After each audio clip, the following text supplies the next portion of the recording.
Alright, hello everybody, welcome back to X-Plan 11. We're in Mexico City, and the Mexico City scenery, the paper one, I've already forgot who it's made by, but I've had it for a while, haven't flown in or out of it yet. Here we are. Today we're flying to, where are we flying? We're flying to Havana in Cuba. It's approximately 2 hours and 20 minutes to the Cuban capital today. And we're taking the ToLiss, the A321, as you can see. Interjet.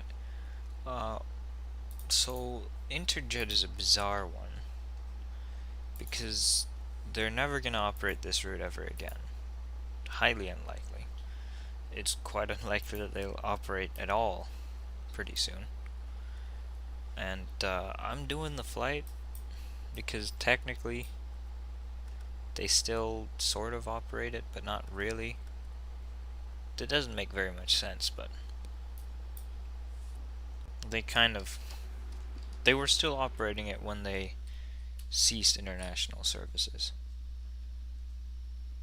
But it's highly unlikely that they'll ever operate this route ever again. But I don't care, we're still doing it anyway.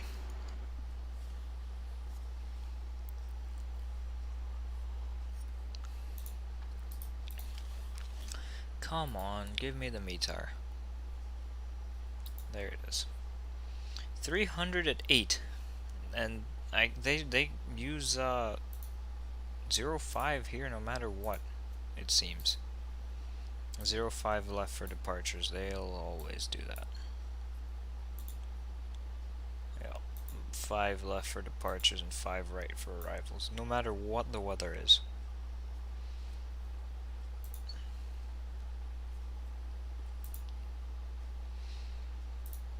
So 5 left it is.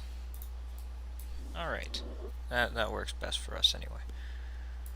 Let's go in here and get rid of our ground handling folks. Go into the ToLiss menu and get rid of our thingamabobs. This is a very new aircraft as well. For especially for an A321s are relatively new. Most of them. Altimeter 3041. They use inches here. I always forget that they use inches here. In Mexico.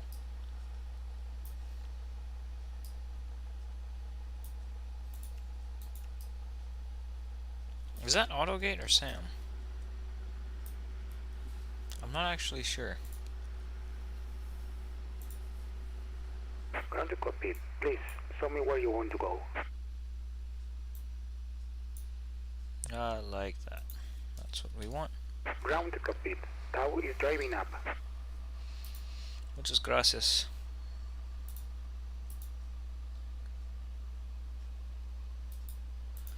Gonna get underway here pretty soon.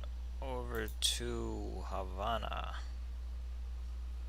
the capital city of Cuba. A massive city. It is. Alright, we're on the VATSIM. There's an Iberia coming in at 40,000 feet though, so we're good.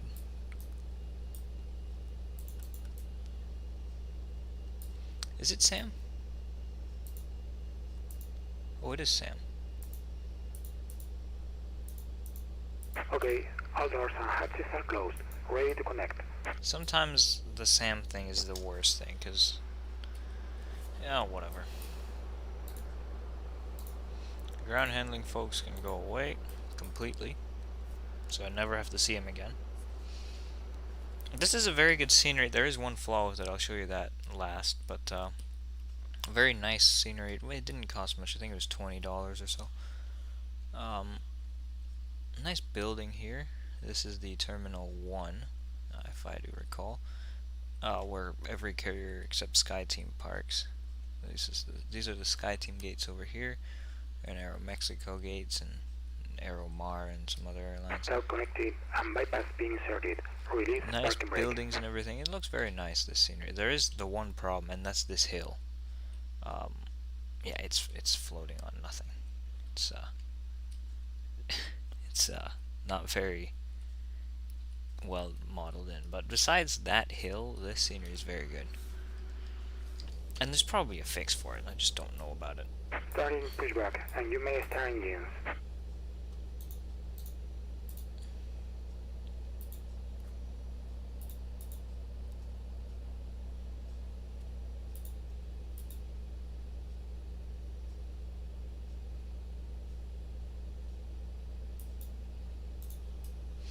Alright, start with number 2. 2 hours 15 minutes 973 miles to Cuba, to Havana.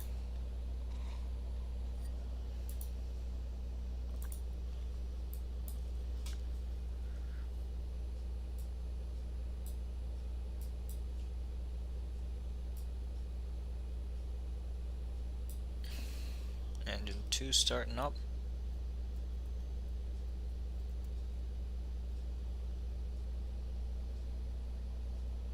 See, Interjet's very interesting. Currently, I think they only have their 22 Sukhois in operation. I think that their entire I think their entire Airbus fleet has been repossessed. Which is sad, but it's kind of strange actually. This plane for sure has been repossessed that we're flying right now. Repoed.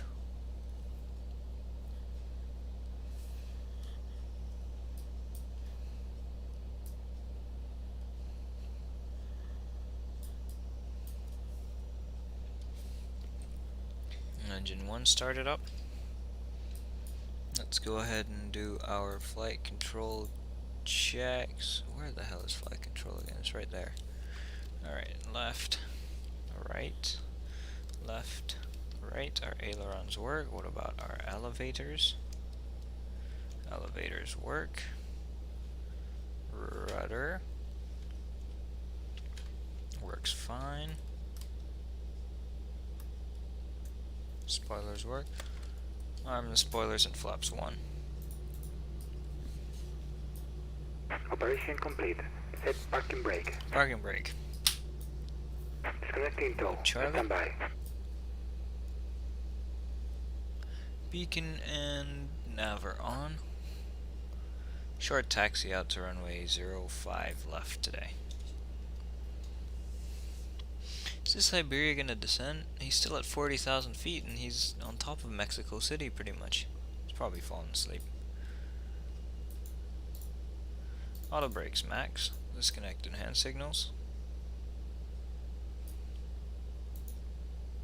Takeoff config warning is checked. Cabin needs to be checked still. We're not ready for that yet. I like the Interjet livery though.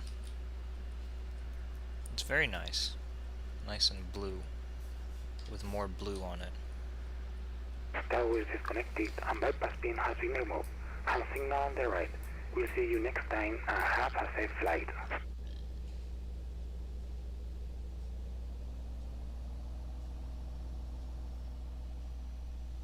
Alright. You can go ahead and turn on the taxi light. I'll also turn on terrain because that is very important in Mexico City. Very, very important.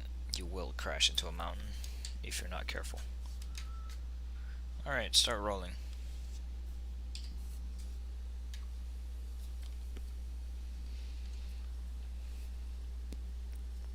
Ladies and gentlemen, welcome aboard this Interjet Airbus A321 with non-stop service to Havana. We would like to welcome you aboard, and we are estimating that it takes 2 hours and 15 minutes to fly there. Hello Connor, how are you doing?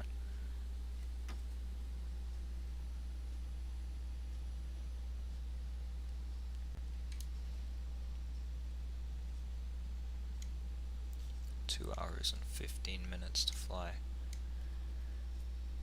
this leg. It's not far at all. I'm doing good. Doing very good. Been a little bit busy, but Otherwise, very good.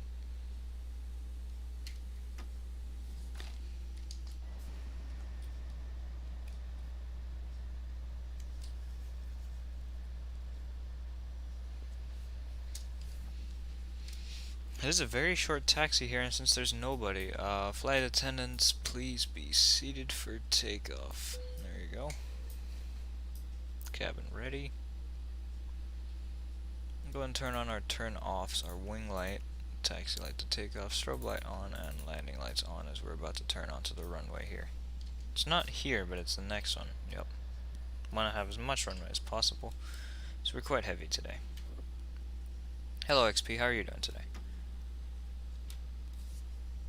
Is Captain Florida on approach, by the way? Are you watching that?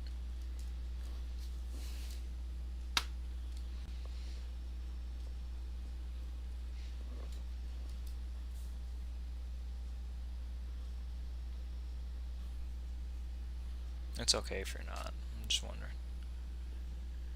Alright, there's no traffic here. We can just go as we please at this point. Alright, APU's off. Approach Charlie. 05 left. You already landed? Damn, you got in quick then. Alright, we're good everywhere.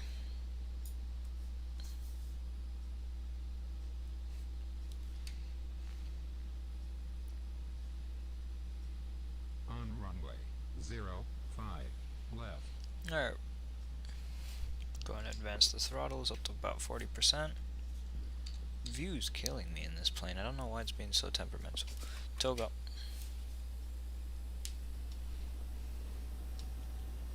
This plane, the one problem I do have with it is that it is very twitchy when you're taxiing.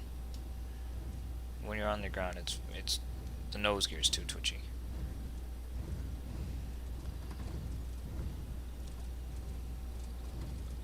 There's 100 knots now. I have to fight with it to keep it on the center line. The winds don't help.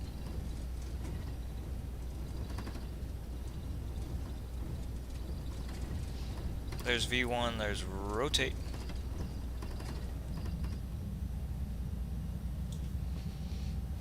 Positive right and gear up. I don't know why they want us to take off into a tailwind this high up.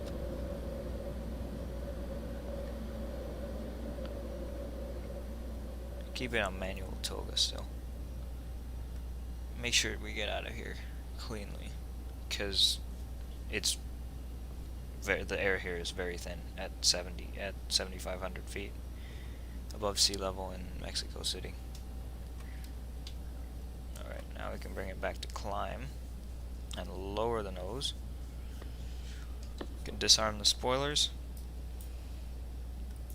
and turn the ignition off.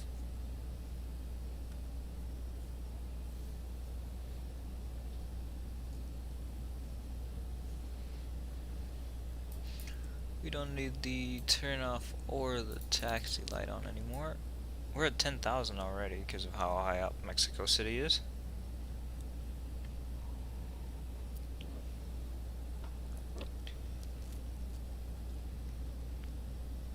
Lower the nose a bit and go flaps. We'll retract the flaps.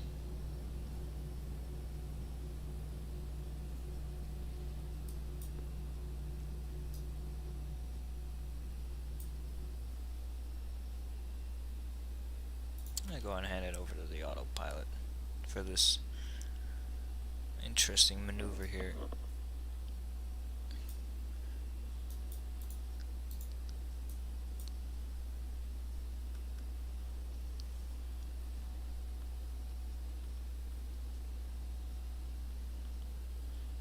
I think I need terrain and weather actually.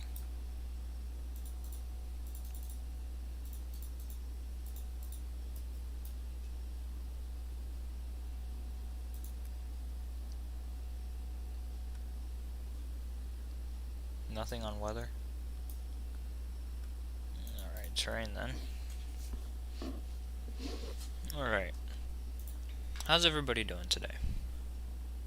It is Wednesday. Almost said it's Thursday, but it's not, because it just isn't. That's not how days work. Doesn't go straight from Tuesday to Thursday. Even though one would often hope that it does, or wished that it did.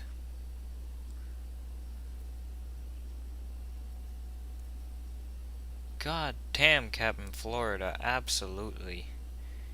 I don't even know what happened there. Interesting landing, that's for sure.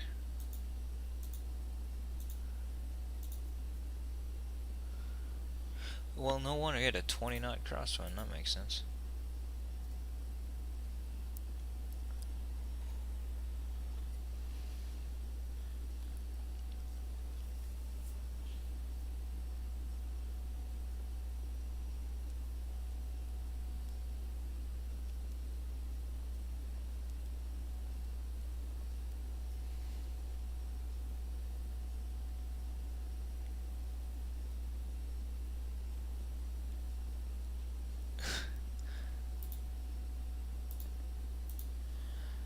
Alright, 13-2 now.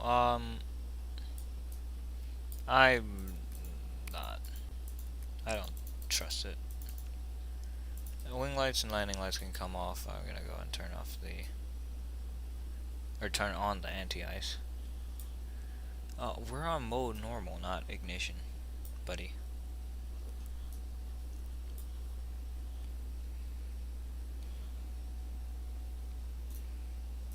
Also go standard.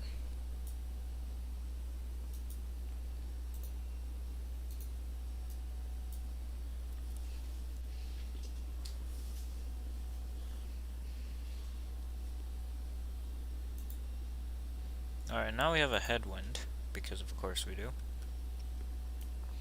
Nice puffy clouds here too. That is some damn huge terrain right there.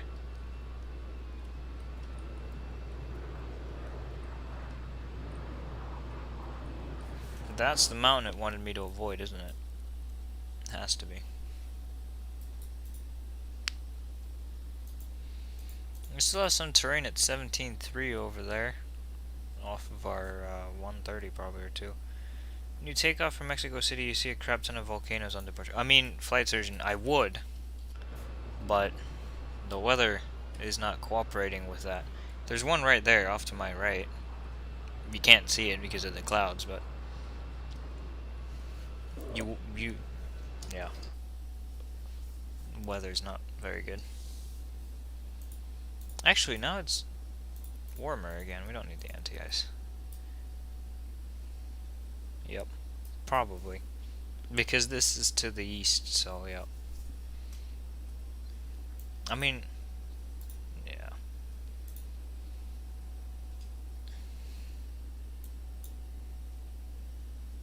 Actually, I don't know. How far out am I?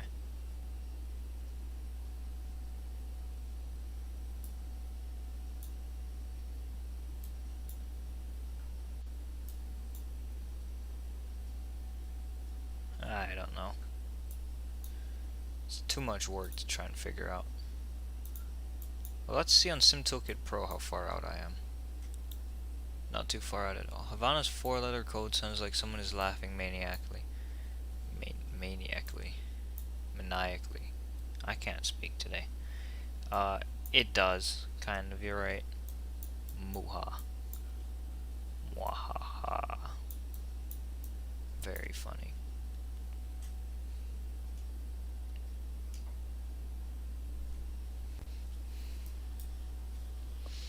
Slow climb today, but that's to be expected in this plane. I'll go ahead and turn off the seatbelt sign now at 18,000 because 10,000 here is a bit too early probably, considering it's only about 3,000 feet above ground level.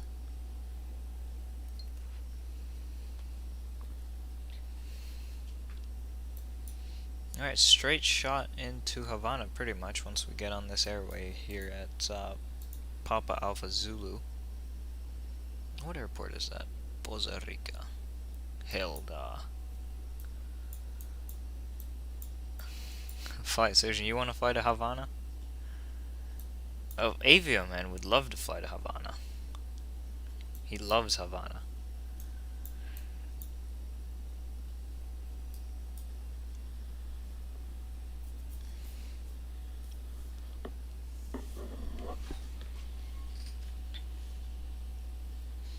Also, Interjet is pretty much dead, isn't it? Like, they're like not a thing anymore. Is that the ocean? Or is it just not loading in the textures? It's probably not loading in the textures. But the ocean's not too far away.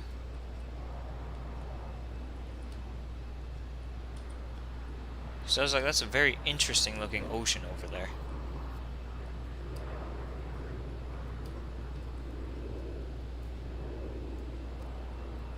Nope.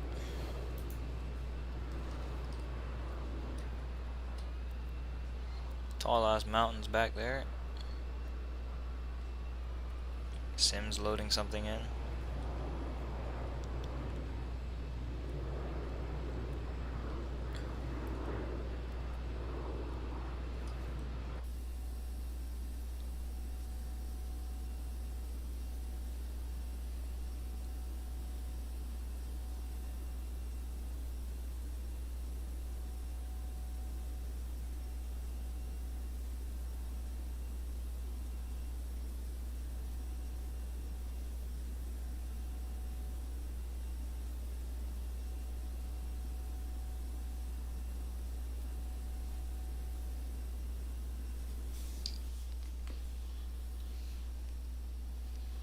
Alright, we're pretty much at 23,000 now for 33,000. We should be reaching our cruising altitude around the same time we reach the coast. The coast of Mexico with the Gulf of Mexico.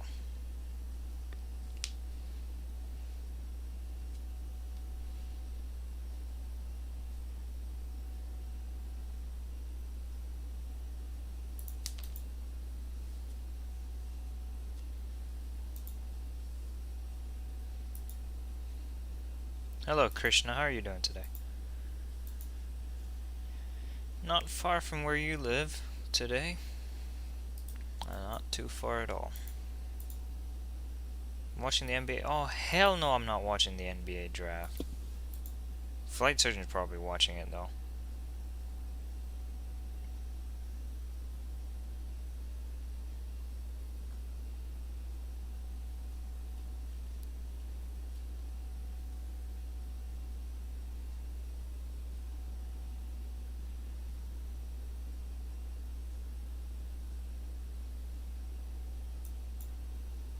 Why not? Well, why would I? There's the first question. Why would I? I'm streaming this. Streaming this right now. I can't be doing two things at once. We've seen how catastrophically that goes.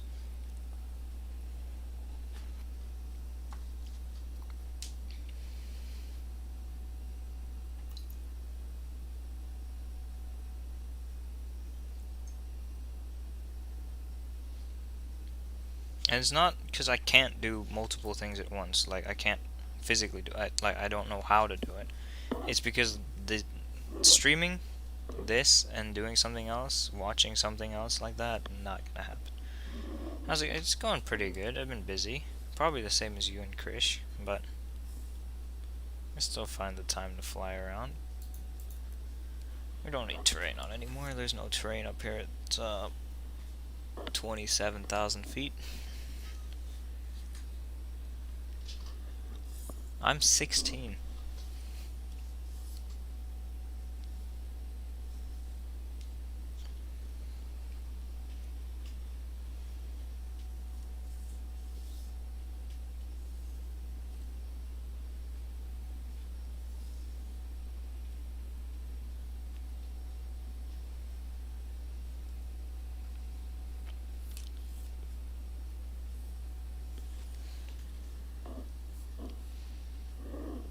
You have online school this week, and then next week you have like real life school, and then alternate. That's the dumbest thing I've ever heard. No, I'm not 20. It'd be very disappointing if I was 20.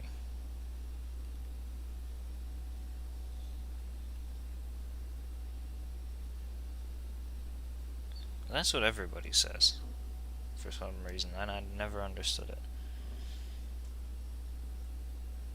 I don't understand the point of having online school and real life school and alternating between the two. That just sounds stupid.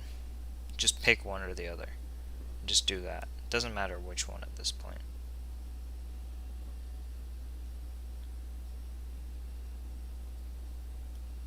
Exactly, yep. Here they give you the option of which one do you want to do. So 90% of people are virtual, and then those with internet that doesn't work are at school. It's so dumb, but it makes sense. Because America and Americans.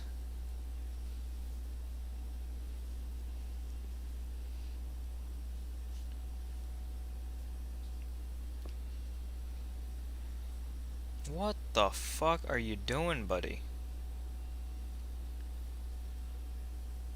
It's kind of an option, but if you don't want to go, you don't go. Okay, fair enough. Do they still hold Zoom classes, or are you just not gonna are you just gonna miss it? They prefer that you go. Well, saying that they say if they say that they prefer something, that doesn't mean that you're forced to do it. At least not here. If they prefer something, that just means that they want more people to do it. It doesn't mean anything, actually. It just means that you have the option. At least here, that's what prefer means. Basically, someone saying, I prefer you do this, just means this is what I think you should do, and I don't care about your opinion, but I'm still going to let you have your own opinion anyway. That's the definition of prefer if you look it up in my dictionary, which is a very good dictionary. It should be how all the dictionaries are written, because we'd get places like that. So you have the whole school split into groups. One goes to school, the other is on Zoom. So you still have to go to school no matter what, or just like two virtual groups, one virtual and one physical. That's stupid. Yeah, okay, so it's pointless. Everything is pointless. Every single damn thing is pointless. No one school and one virtual. No, one school and one virtual. Okay, I see. So that basically means you just have the choice of if you want to be virtual or at school, which is fine. Like in class, you can't cheat. Yeah, fair enough. Sim clips. What the hell is sim clips?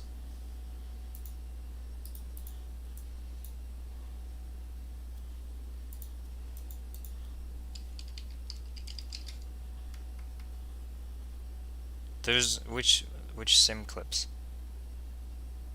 The one that's in Dutch or the one that's not in Dutch?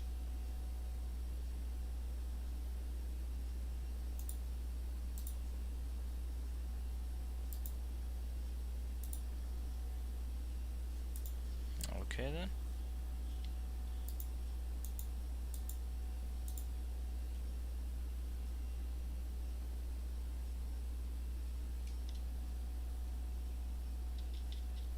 And we're at cruise, by the way, now. Ask me a question you did. Yeah, well, that's how they are. They don't care. They come in, they promote their channel. They don't actually give two shits about your content. And of course I know it's the English one. I'm not stupid. I know it's the English one, not the Dutch one. First of all, he does have a Dutch name though, so you never know. But that was mostly as a fuck you, as in, what do you call it? As in, you come in, you self-promote, you don't say hello, you don't say anything. Traffic. What the fuck? Traffic. No. Traffic. Who the fuck is on this airway? Oh, fuck you. Descend. Are we clear? Oh, we're clear.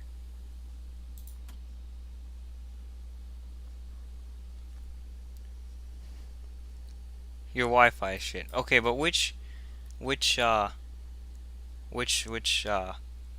is it? The one in English? Okay, also, what is this? There's an A300 flying from Miami to Mexico. Damn, that was close, bro. That was close. You go above me or below me? Where are you going?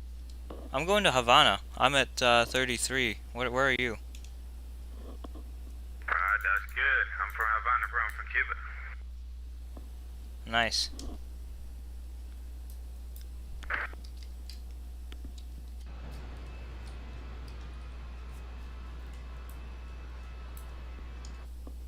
Alright, let's get back up to 33,000 now. We had to take avoiding action there. Alright, well, I'm sorry about that, but Krishna, I do have an Instagram. I've never used it. This is the dumbest thing. We were required to make an Instagram. This sounds stupid, but if you go into my server and ask Communist Doggo or Panzerschwein, they will vouch for me. We were required to make an Instagram for our school, and the Instagram is Valdemar VVYT. It's the channel that makes compilation vids, and you try to do a better version than Flights and Best to let small streamers in the video, so you do care about your content. Okay, very good. There was probably a bit of content right there that you could have used, if you want to.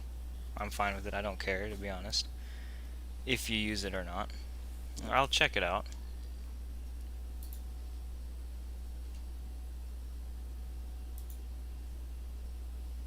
To be fair though, the Flights and Best are ass.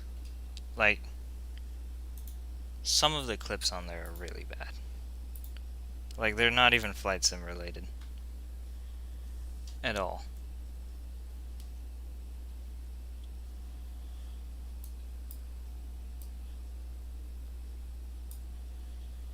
But it is what it is. There's a lot of people that are making channels like that nowadays. A lot, because there's you, and then there's Flights and Best, and then there's a friend of mine. There's two friends of mine who have channels that are similar to that. There's a lot of startups. It's an upcoming market, I guess. Flights and Best is more chewy best, so you want to change that, but by making a new channel and get some smaller YouTubers.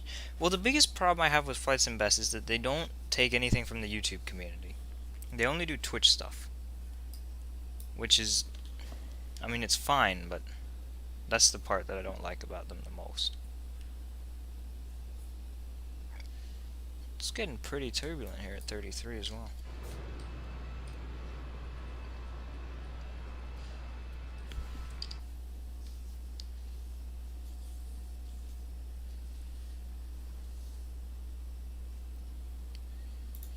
I need to watch that over again. Hey Dougal, how's it going? I'm doing pretty good. We had a bit of a near miss right there just a second ago, but try to get some YouTubers in. At the moment you only have a lot of Twitch clips in it, as you can see in the first video. Yep, exactly. It's much easier to do Twitch though, I'll give him that. Is it in like 20 minutes? What's in 20 minutes? Dougal, how are you doing? Cabin Florida had a bit of a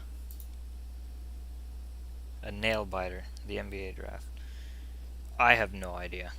I don't know when it's supposed to start. All I know is that it's today and it's gonna take 5 hours to do. That's all I know about it.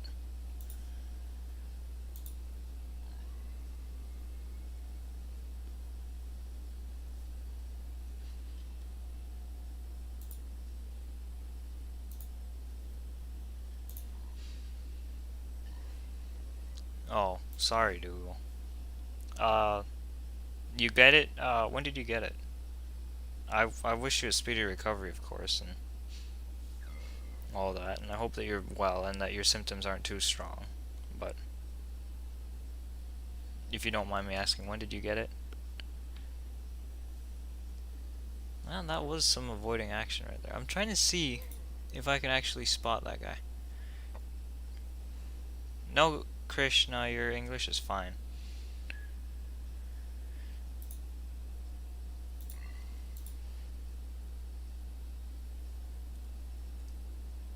That guy just came out of nowhere. He just appeared on the... You know why? You know why he just appeared? Because I turned onto the same thing that he did. Onto the same airway that he did just then. Because otherwise we would have passed without a problem.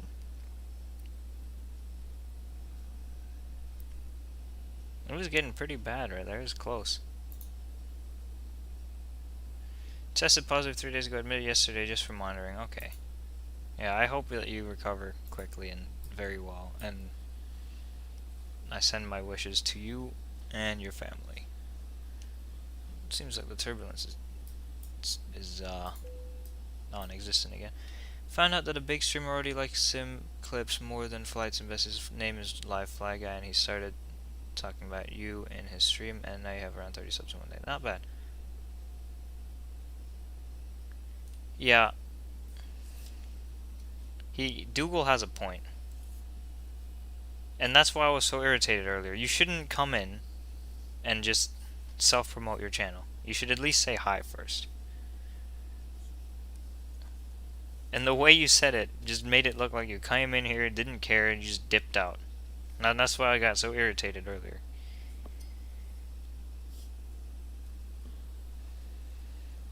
Also, Dougal, did you see that guy that claimed to be a Southwest 737 pilot in XP stream?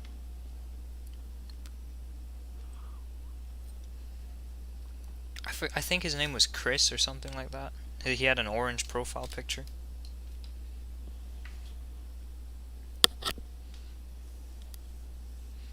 Is he actually a pilot?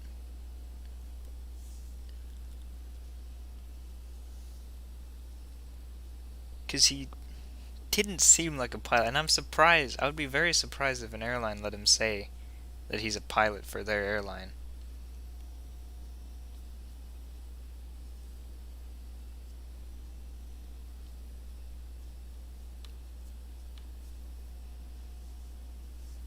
It's not personal or anything, just...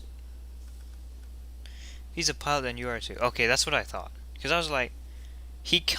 I saw him. I was watching XP stream. I saw him. He was like, hey, I'm Southwest 737-800 pilot. Or Southwest 800 737 pilot. I'm like, no. That's not right. He almost got banned for other shit. To be honest, if I were XP's mod, I would have hidden him on the spot right there. I was like, no. This guy can't be real.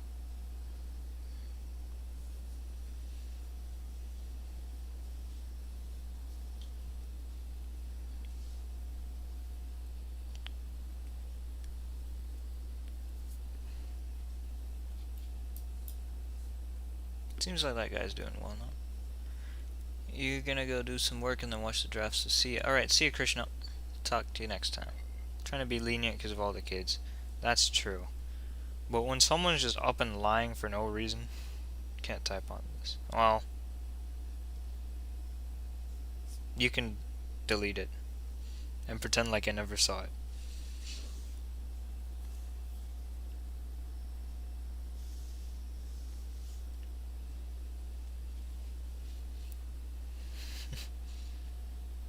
Or you could let me in on it, because, well, actually, no, it's a stream, so never mind.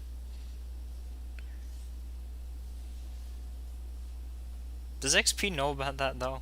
Because, I mean, should be home Saturday. Alright, that's good. That's pretty good. It's not bad. Also, great news to everybody.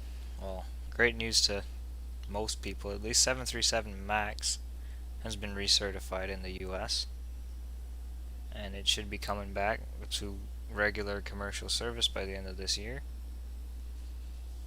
He's not the only guy that pretends to be a pilot. He's not the only guy.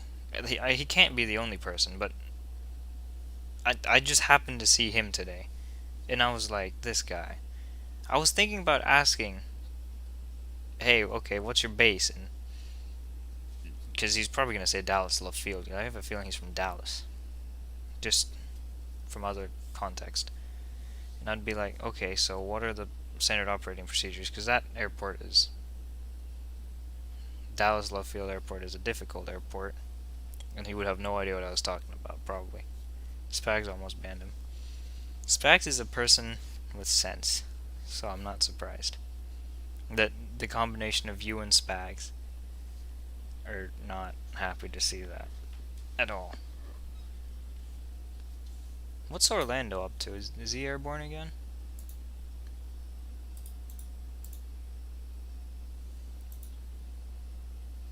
No, he's loading into. Did his sim crash? I don't know.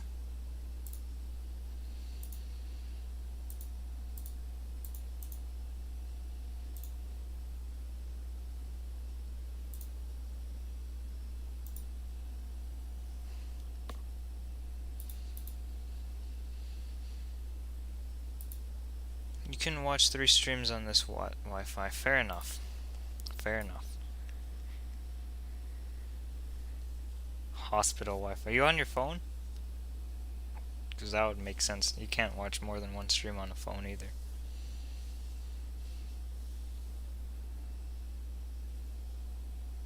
Tablet. It's pretty much the same, but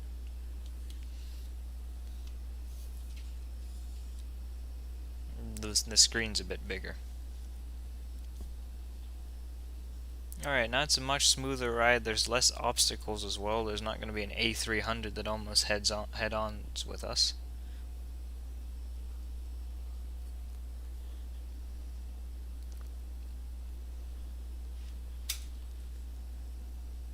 .33 is the right altitude to be at, though, isn't it? Going eastbound. I have FS 2028. No, I don't. And here's why. It's not that I don't like it, or well, it's not that it isn't good. It's just I prefer X-Plane for what I want to do, because I don't care that much about visuals and visual like orthos and stuff like that. I care more about the planes and their functionality. Yeah, exactly. You're into GA, and for GA it's great, but I definitely prefer flying commercial, and it's not very good for that. Yeah. And I don't mind the default 172 in X-Plane, so if I do fly GA, I fly the default 172. And for some reason my dad wants to fly the default 172 in X-Plane a lot.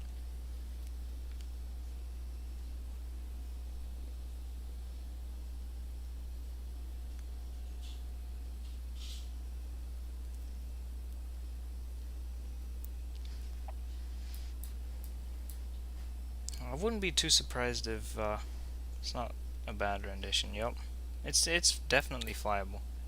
I wouldn't be too surprised if Havana Havana Center or Approach logs on. They like to be on pretty often, actually.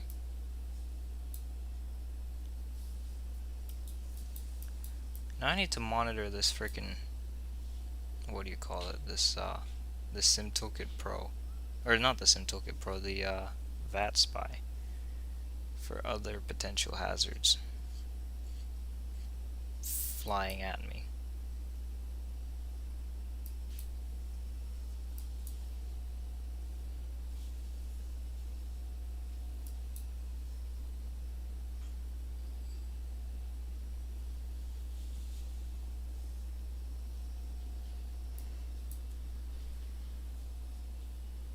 How much wind is there? Not too much. A bit of turbulence, but nothing major. It was much worse before. We're over the Gulf now. Or well over the Gulf, actually. Do we fly over the Yucatan, or do we pass by it? We pass next to it. Alright, just north of it. So next time we see land, it should be Cuba.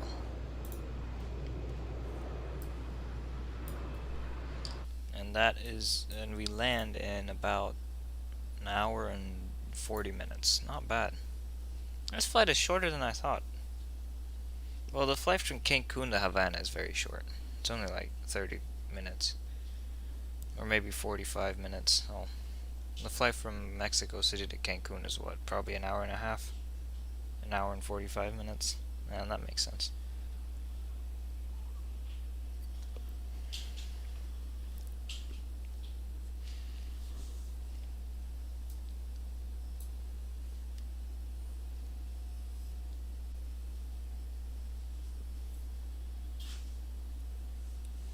Alright, well, while we do that, I'm gonna go use the bathroom really quickly because I need to go pee.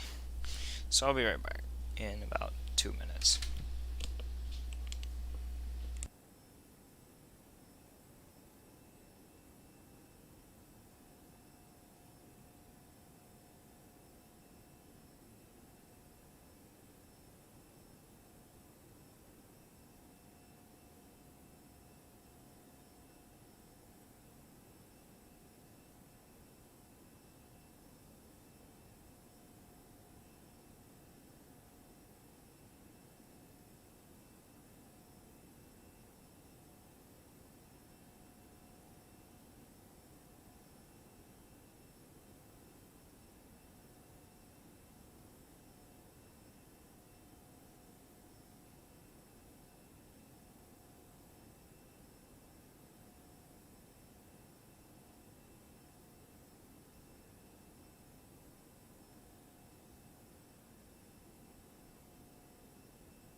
Alright, I'm back now.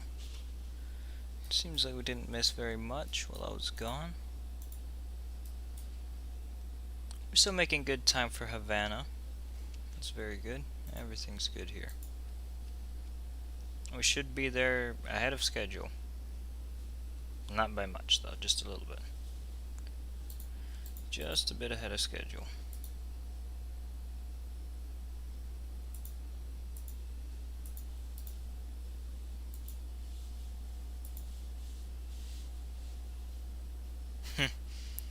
Yep. He said his internet's bad, but I don't know. I don't know what he's doing.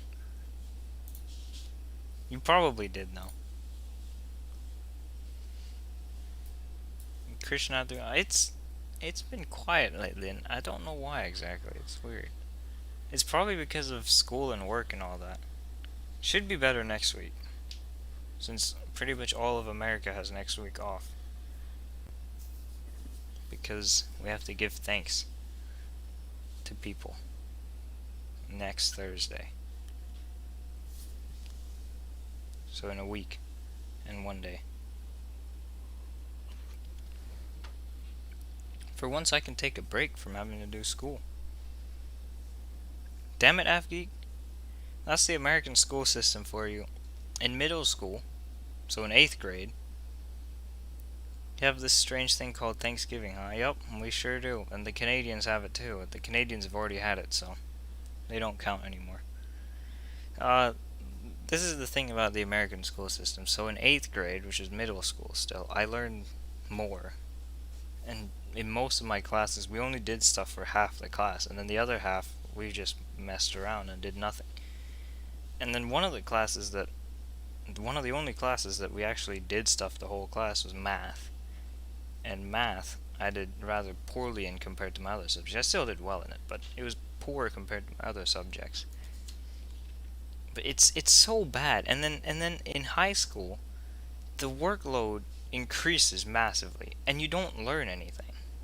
It's like it goes in through one ear and out the other.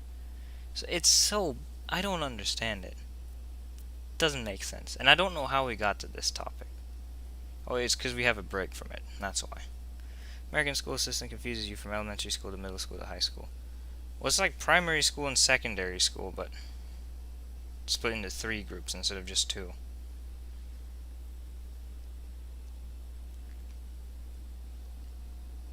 That is how you feel in school every day. Yep.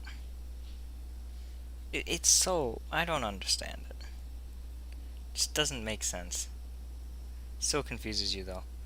Okay, well, put it this way. Elementary school is like primary school. At minus 6th grade. Or grade... Well, technically that's grade 5, then. If it's 6th grade. Well, it's beside the point. Basically, elementary school is 1 year shorter than primary school is everywhere else in the world. And then middle and high school are basically what secondary school is, with the addition of that 1 extra year. It's very stupid. This country, they just decide to do everything differently.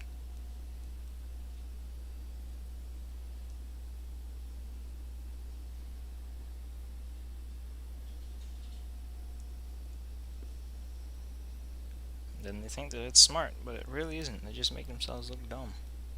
Like the election. Makes it clear. Look, I try to make things clearer, but my explanations probably make them worse. America confuses you as a whole. Yeah, it sure as hell does. It's pointlessly complicated, everything here.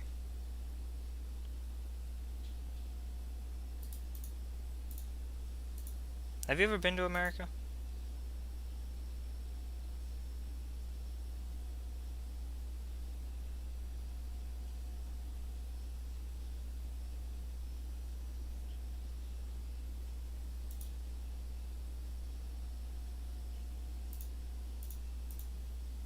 Oh, you've been here 3 times.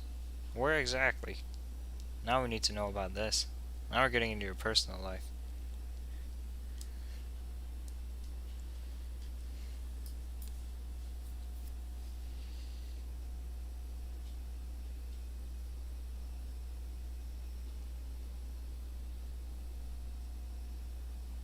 I traveled all over the world in a couple of motorhomes. I know Dougal's been here. He's talked about his adventures all the time. Him and Spag talk about their adventures all the time. But it's so fun to hear about. Pre 9/11, yep, makes sense. I never lived in a time before 9/11. That being said, it probably wasn't too different. Everyday life, I mean. Air travel was very different. Haven't crossed the pond since 9/11. Really? Well, I was about to say you should come over. And by you should come over, I meant after all of this, but you probably shouldn't, actually. At least not commercially. Alright. Okay.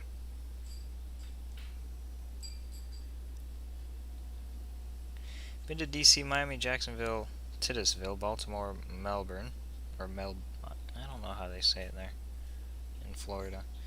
You think that's it? And the southern part of Georgia. The U.S. doesn't rock your boat at all anymore. Yeah, I hate it here too. The only thing I like about the U.S. is the food here.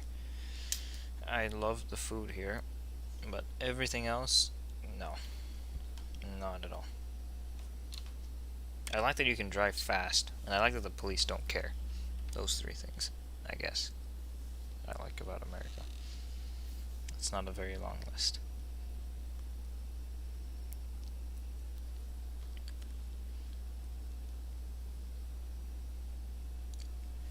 Well, mostly the food.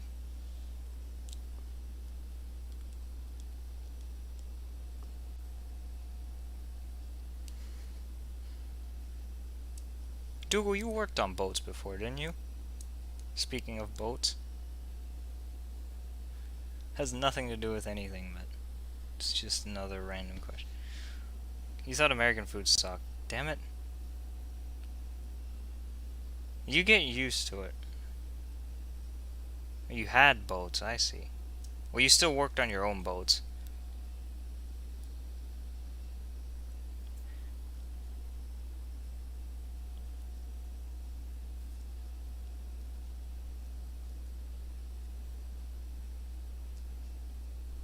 Lived on a boat in San Diego. San Diego is about the only part of in the U.S. that I actually like. What boat did you live on? Was it a yacht? Or a... I don't know what other... I mean, and then there's like a ship, but... We'd address ships properly. We address ships properly here. Yes, a 30-foot sailboat. Okay, I see. There's a lot of sailboats in San Diego. A lot of them. But then again, there's a lot of sailboats everywhere near the ocean, so it's a pretty dumb statement to make. They're cheap there, yep. They sure are.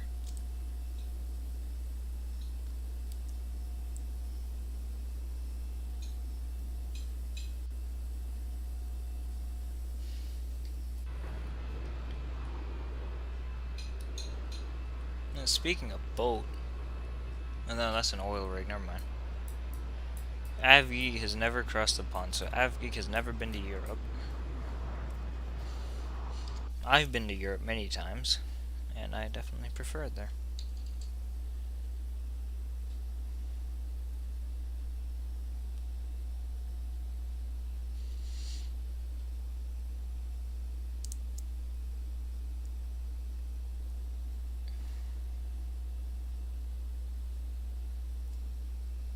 Europe is richer.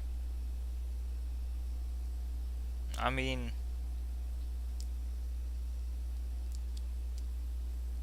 it's pretty similar though, on average. But in Europe, yeah, money-wise, in Europe, the wealth distribution is relatively even. So I mean, everybody in a certain country is much closer in wealth to each other than they are here, if that makes sense. It probably doesn't, but technically live in Europe but physically in North America. All the major corporate companies are US based. That's true. All the major corporate companies are US based. But I'm talking like the average person. The wealth district. No, it's too complicated. Avgeek, you live in... Where do you live in again? You live in Grand Cayman, don't you? At Mike Whiskey Charlie Romeo?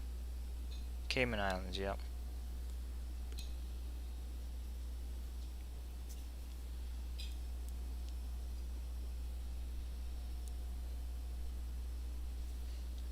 And you drive on the left, right?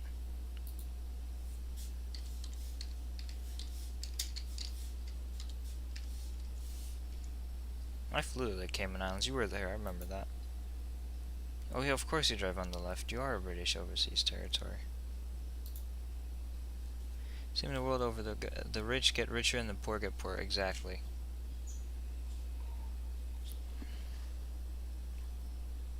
It's very sad.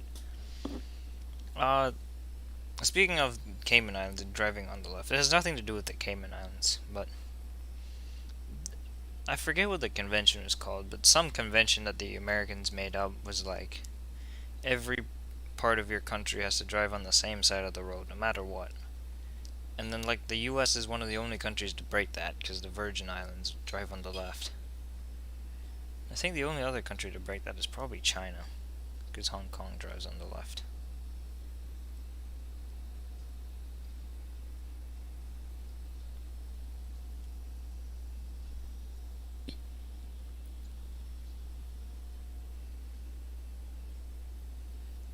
I still don't get it, though. You don't even know if you can do group flight this Friday because of school. Japan drives on the left, you think? Yeah, Japan does drive on the left. Saturday. You have school on Saturday? Oh, also AvGeek. How's your PC? Is it handling well? Extra classes. How many extra classes do you have?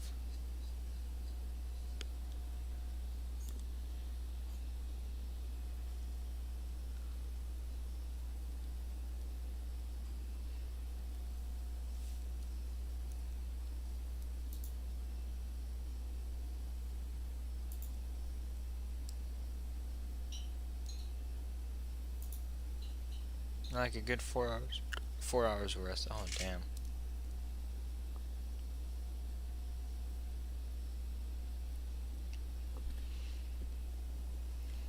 Yup, studying gotta come first. Unless you're me.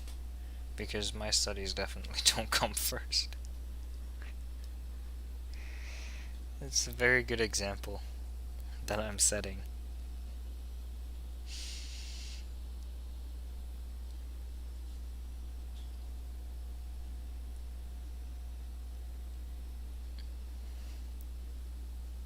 You know what the sad thing is? I go to the best school in my state, the best public school in my state. And that's a fact. I'm not trying to brag or anything, but that's just sad. The fact that I'm attending it, it's sad.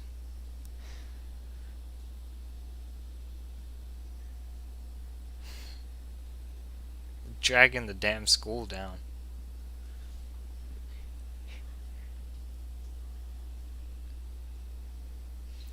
I heard the news about the Max today. You're so hyped. I'm very happy. But I see a lot of people around. They're saying stuff like, I'm never gonna get on a Max. Not motivated. I mean, nobody's motivated now, are they? You're sitting inside. You have a hard time doing stuff when you're sitting inside, not even going outside to school. You're a lot more motivated at school to do school-related stuff than you are at home. That's for sure. What I was saying, the funniest thing I saw about someone in the 737 MAX was someone claiming that they were flying on a DC-9, which was actually a DC-10, but they said DC-9 in 1981 or 1979, and because the DC-10 was grounded for no reason, because the engine fell off of an American DC-10, right? We all know that. So, and then they were like, well, we were so lucky we didn't crash. I was like, woman, there's nothing wrong with your plane. There's absolutely nothing wrong with the plane. There never was a fault. Well, I mean, there was a fault, which was fixed. There never really was a problem with the DC-10 then. The 737 MAX as a design, well, it had a design flaw. It wasn't as big as people think it is. Or thought it was. I don't know. I'm confusing myself. Given the choice between a MAX and another plane, I'd absolutely fly the MAX all the time. Every time. If it's a short haul flight. If it's a long haul flight, then probably not though. So that's the same design flaw. The thing about it is, it's not... Because the main problem with it is that its design is too old. And they're trying to put a modern design on an old plane, and that's not working. But the main problem is that the software isn't working then. But the thing is, like Boeing made they had technical problems, right? And there was a design flaw. But it wasn't as big as people make it out to be. Now, I'm not defending Boeing or anything. I'm just saying that people made it more dramatic than it was. Because you'd have to have a million other factors for an accident to happen. Your biggest issue is the company. Yeah, that's true.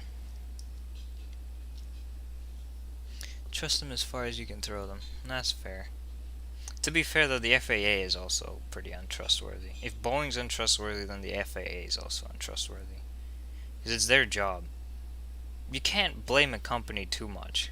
I mean, you can blame them, but you can't fully blame them for trying to make a product, and if they don't see a design flaw, and then the regulators, it's their job to catch it as well, so. And the FAA are getting blamed as well. Proven to be dishonest. Nah, that's true. I don't care that much, though.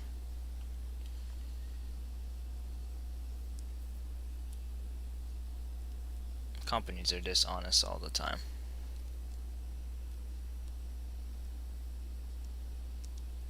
Anyway, the point is, 99.9% of people in the world don't know the difference between a 737 MAX and a Cessna 152, so...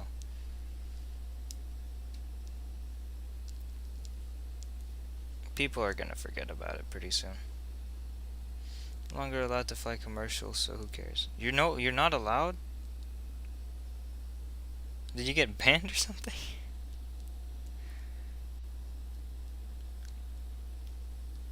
Okay, good. I would put myself on that 737 MAX from Miami to LaGuardia on December the 29th. But I don't think that's a good idea. Oh, hell. Oh, I'm stupid. Sometimes I'm stupid. And by sometimes I mean all the time, but it's beside the point. Oh, I'm sorry. I see.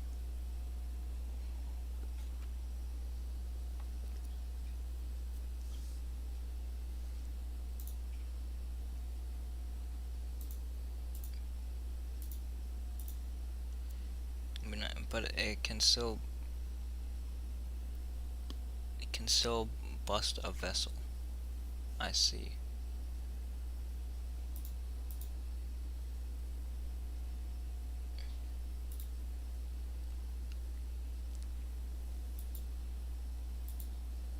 Damn, everybody's streaming right now.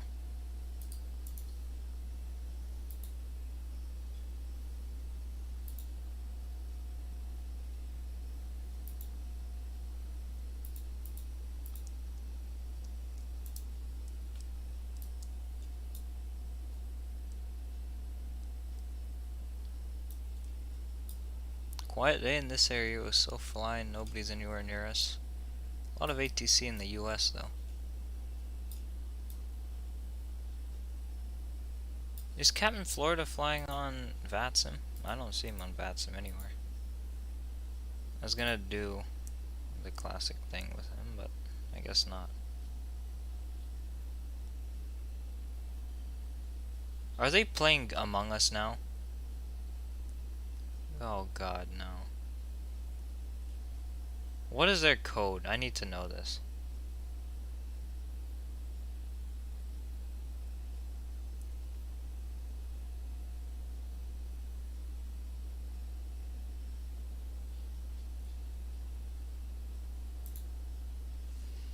I've been really enjoying Two-Tone Murphy. I gotta search that one up. They sure are. I like him too. Alright, I need to know the Among Us code so I can go over there and play. And they'll get confused when they see me. Who the hell is this? I see, they're playing Microsoft Flight Sim, aren't they? Okay, so they're a VFR streamer. I see. So what, they do basically visual flying everywhere?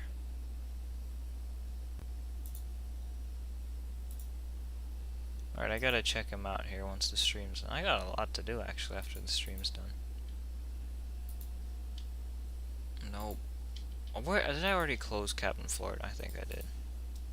We're having that kind of day where everything's going wrong. It's not as bad as yesterday. Yesterday was absolutely atrocious.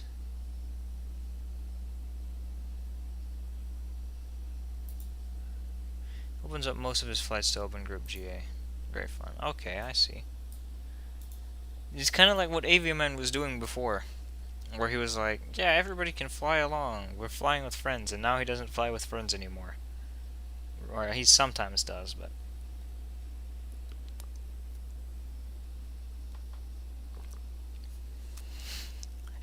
he's not in the voice chat anymore.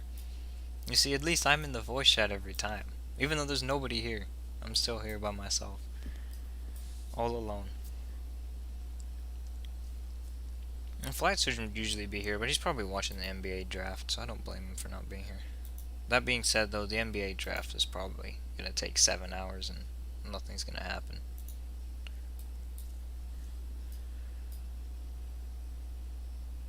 Let's see if I can figure out Orlando Aviators thingamabob.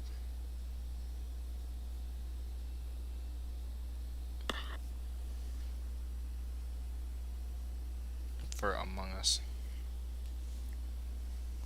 This is giving you a hard time. Gonna sleep. Alright, see ya, Dougal. Good night. Hope you have a better... Well, tomorrow's Thursday. I hope you have a better Thursday, man. See you next time.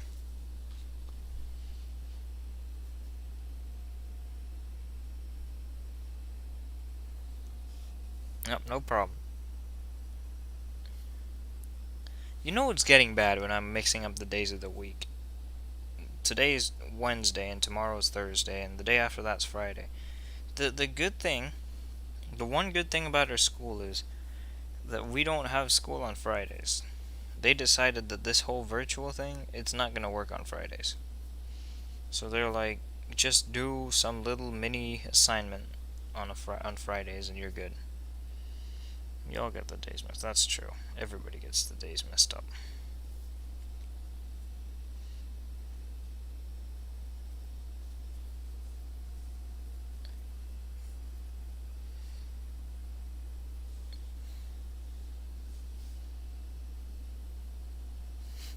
Yep, we're lucky, but the workload that our school has is high.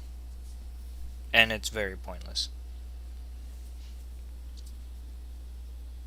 Like, comparatively speaking to other schools in the area, we have a high workload and we get pushed around. It's because they claim that we're a good school. We're not, but I guess we're above average, but above average here is not very, it's not a good way to explain things.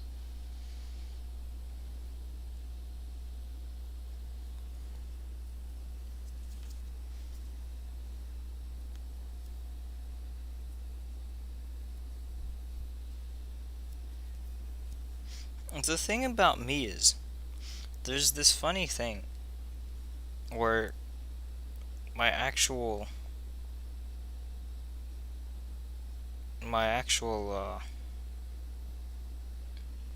like grade stuff, school related knowledge isn't that good, but just random knowledge, it's pretty good compared to most other people. It's weird. I'm it's probably because I'm so fucking strange, different than everybody else, but there you go. Had to explain helium flammability and, or not helium flammability, I mean hydrogen flammability and carbon dioxide poisoning in class. I don't, it's weird. That's our school right there. Alright, see ya, Avgeek. See you in a few minutes.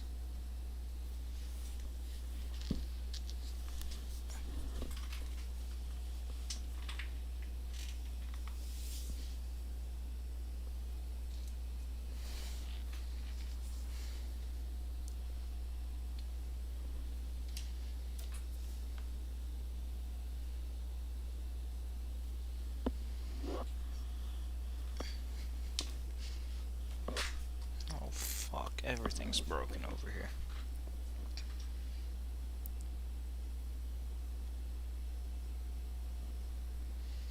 Alrighty, let's see here. We're still flying to Havana, and we're still flying at the same speed as before, and everything's going fine. We have 17 knots of tailwind. It's better than nothing, and I'd definitely rather have a tailwind than a headwind, so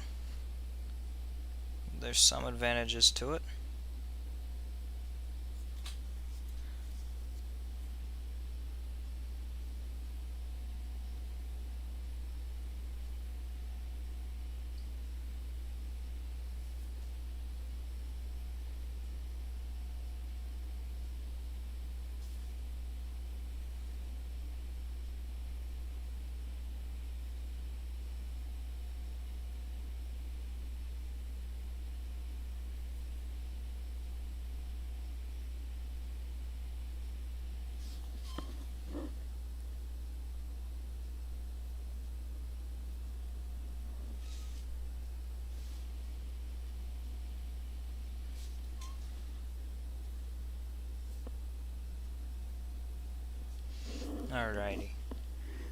How's everybody doing on this Wednesday? And for once, I remember that it's Wednesday, not Thursday.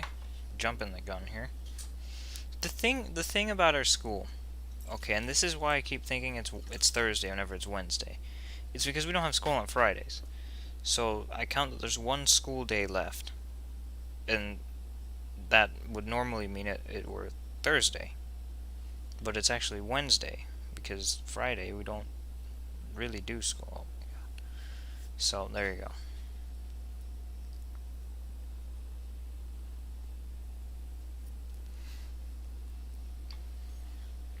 I'm rambling on again about ridiculous things. But that's what you get whenever you watch my content, because I just sit here and do nothing and ramble on about stupid nonsense. For about 2 hours, 3 hours, however long the flight is. Usually I ramble along with Flight Surgeon, he's usually here, but today he's not, so it's just me rambling by myself. To nobody. And if you are watching this, then hello.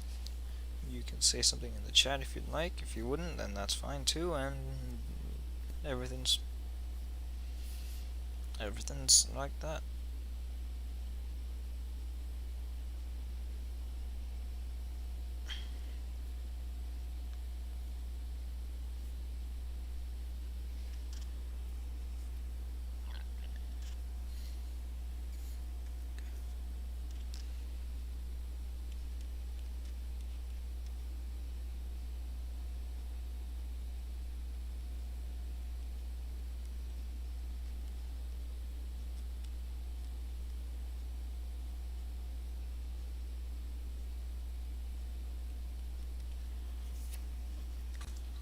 Hello, Blue Collar Pilot. How are you doing, man?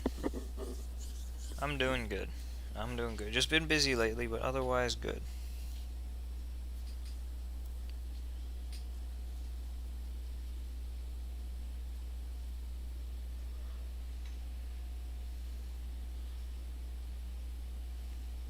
We're making good progress toward Havana. We should be there in about an hour or so. Sounds good. Yep. Sounds very good. We get a week-long break next week, so that's good. It's always very welcome from that mediocre shit stain of a school that I go to.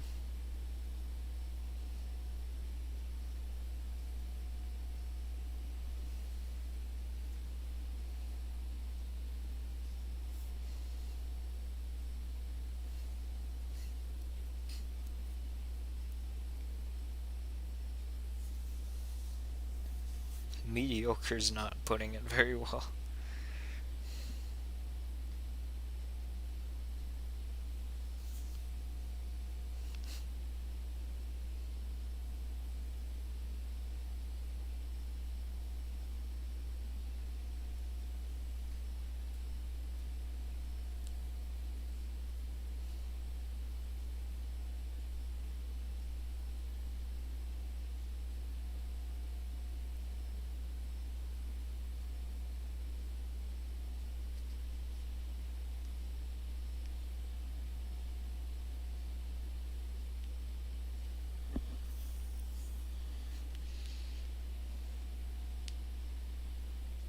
I don't know though.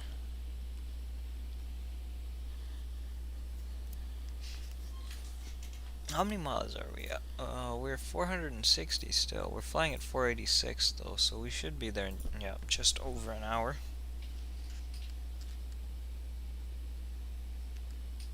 We will see if there's any other incidents that occur on this flight. Already had loss of separation because there's no ATC. Nobody realized that myself and an A300 were flying directly at each other. And TCAS told me to descend when I was about 2 seconds away from hitting him.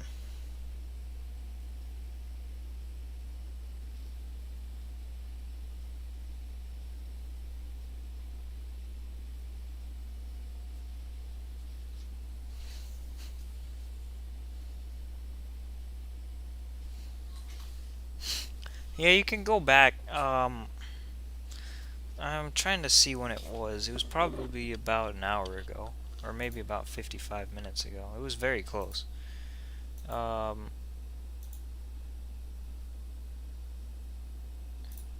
if you go back about 51 minutes, you'll be able to find it.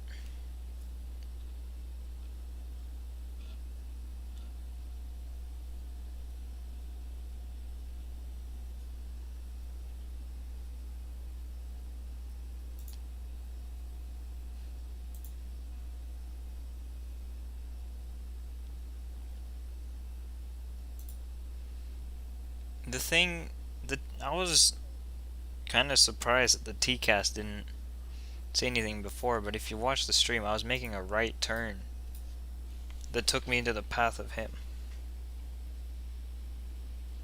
And that's why the TCAS didn't say it until I was on top of him, basically.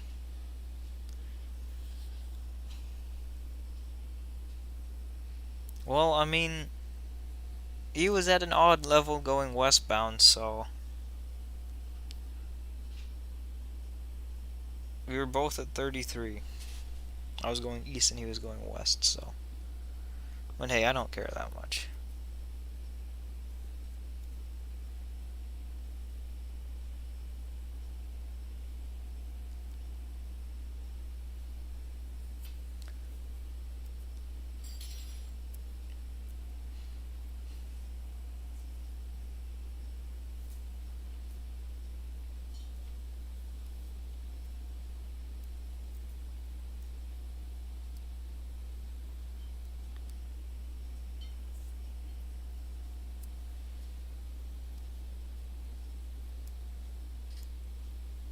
I'm sure someone in the lab was just sitting there on the toilet, and then we made our sudden evasive maneuver to descend, and they probably got thrown off the toilet while they were taking a shit, so probably wasn't the best of times for them.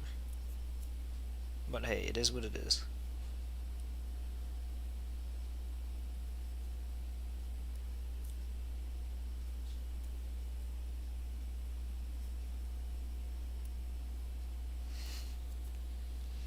Just got thrown up into this shit everywhere in the rear lavatory.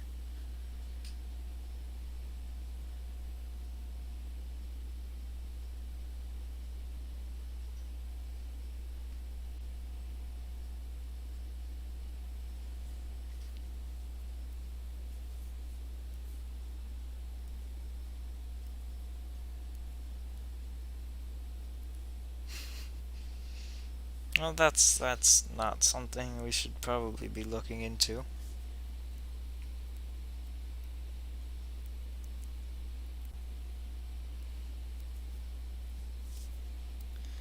Hey Jerry, how are you doing? You missed my evasive maneuver at 33,000 feet to avoid an impending mid-air collision, and someone probably shit in the everywhere in the rear lav of the A321. But besides that, you didn't really miss much.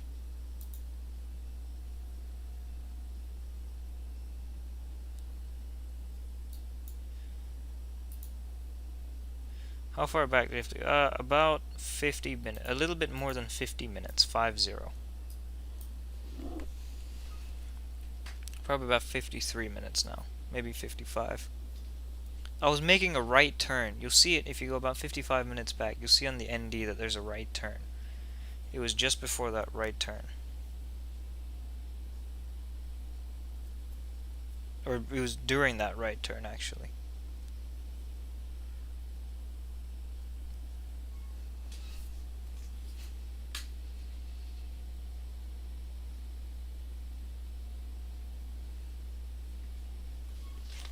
It was a beautiful moment.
You're back from watching that crazy event. Yup, not surprised. It was very crazy. Yeah, the guy was nice about it though.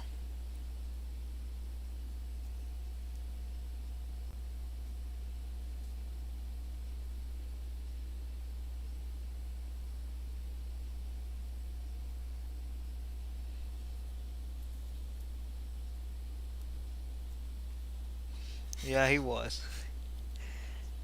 I don't know, because the thing is, it said descend. I immediately descended, and then nothing happened after that. It didn't say clear of conflict. It didn't say anything about anything. It just said that I just descended, and then it was good. I don't know if it told. It must have told him to climb. Like, there's no way that it didn't tell him to climb.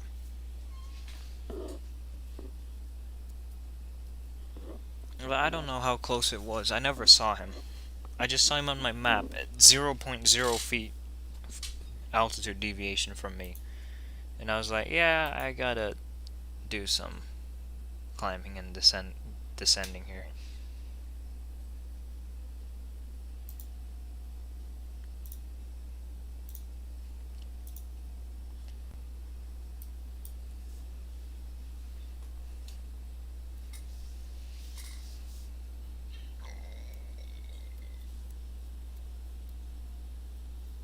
But that's beside the point, I guess. I think he landed safely in Mexico City. Yep.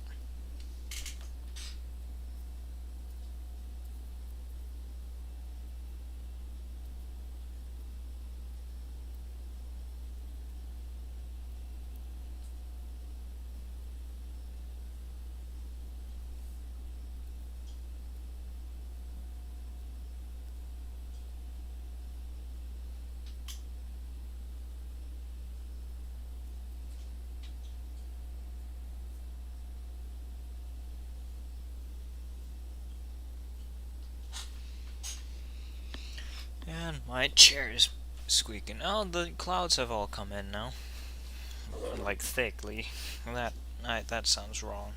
I was hoping to see Cancun from here, but nope. There's a massive layer of clouds in the way between me and Cancun.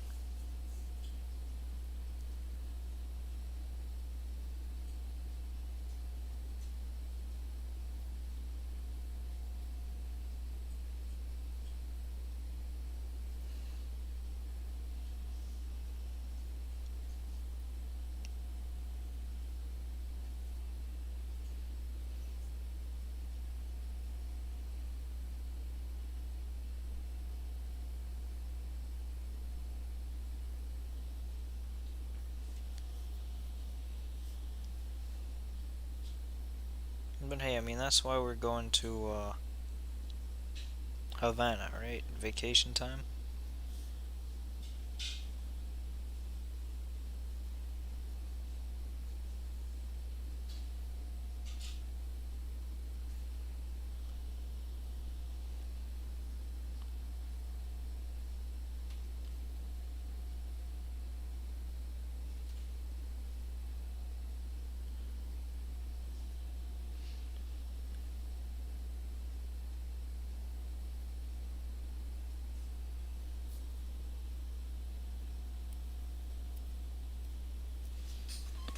How's Austin looking? So might be hitting that. So might be hitting that area trying to get that Zugo or that other red e-bikes. Looking into e-bikes lately.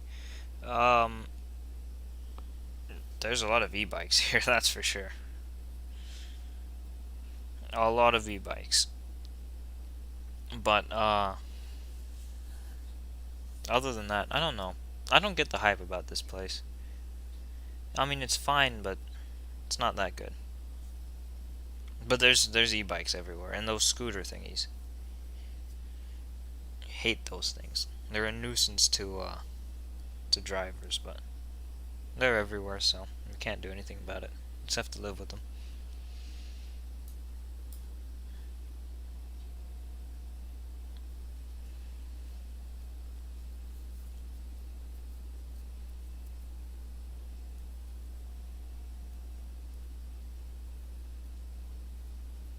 You hate the scooters. Yeah, I don't know how people can use the scooters.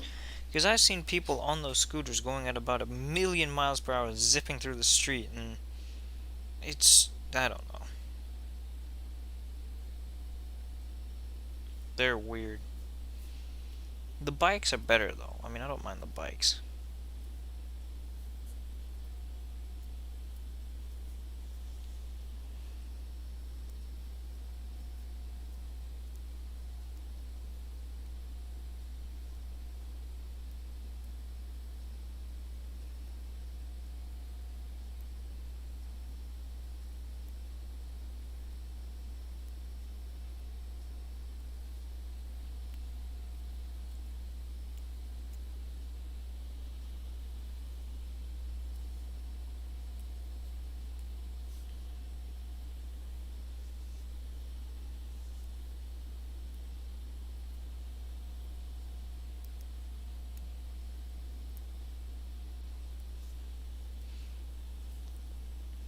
Alright. How far are we from Muha? Or Havana? We're 350 miles out, and we're approximately 50 minutes out. So, in about 30 minutes, we will start our descent into Havana.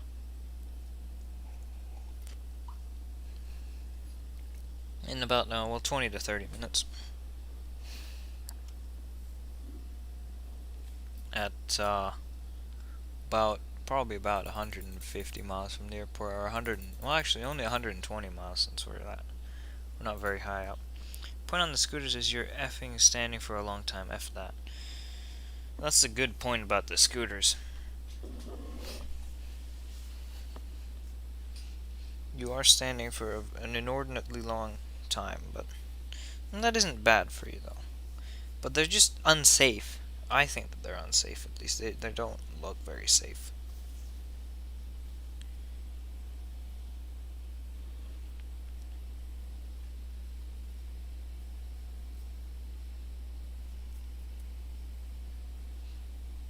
True. And they go so fast. That's it. But I mean, otherwise, I think they're fine. Of course, I always prefer a bike over a scooter.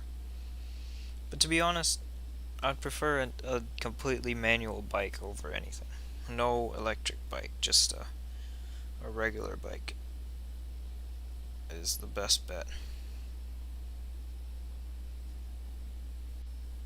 For me, at least. But then again, it depends on how far away you're going. Cancun scenery doesn't work, or part of it doesn't work. All of my sceneries are like that. It always gives me a warning about the Khabarovsk scenery. And the Khabarovsk scenery, I don't even know if I have one. And it gives me a warning about it every time.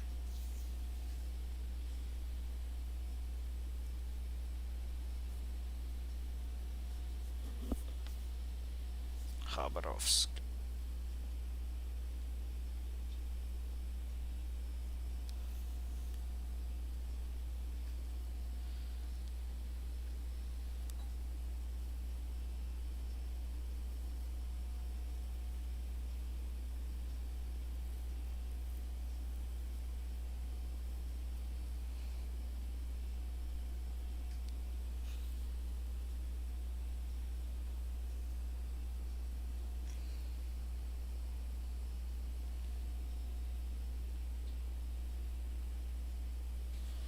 Alright.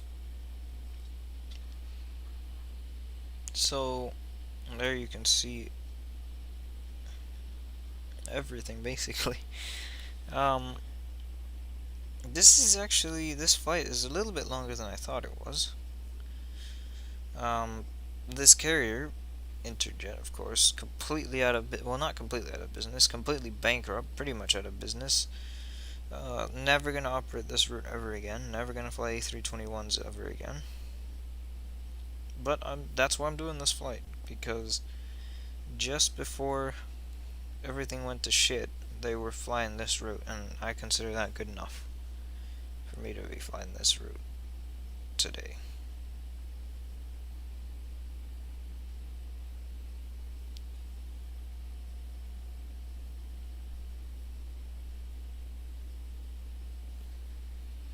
But to be honest, I don't care if I do slightly historical operations.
Hello, Andre. Always in historical flights, and that's cool because some that you've done never heard of. Well, I mean, I always do realistic flights, and almost always they're realistic at the time. But and I do either realistic flights or flights that have been real at some point, usually recently. And usually 99% of the time I try to get the plane correct too. But hey. And I like to do weird routes that don't make sense that actually exist. This one, though, it makes a lot of sense why it exists. There's a lot of Mexicans flying between Mexico and Cuba. And I guess there's a lot of Cubans coming to Mexico as well. Your cat is standing on your PC right now. That's interesting right there.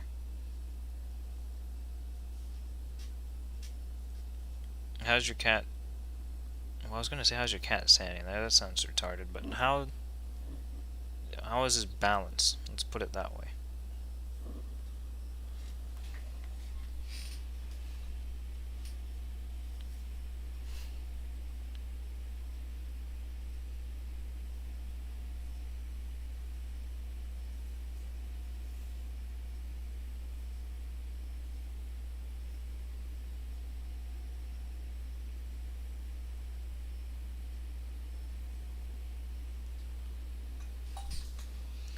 You have a monitor and a PC. That's nice. Your cat was standing on your or not your monitor, your PC, right? Like your box. Is he just running around?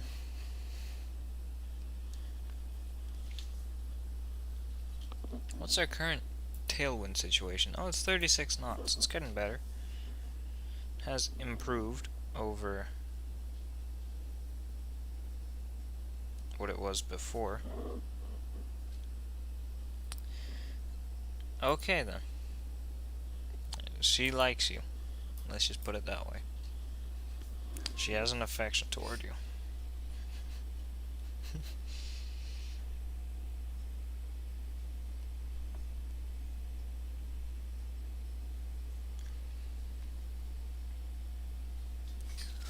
We're past the Yucatan. Yeah, we are.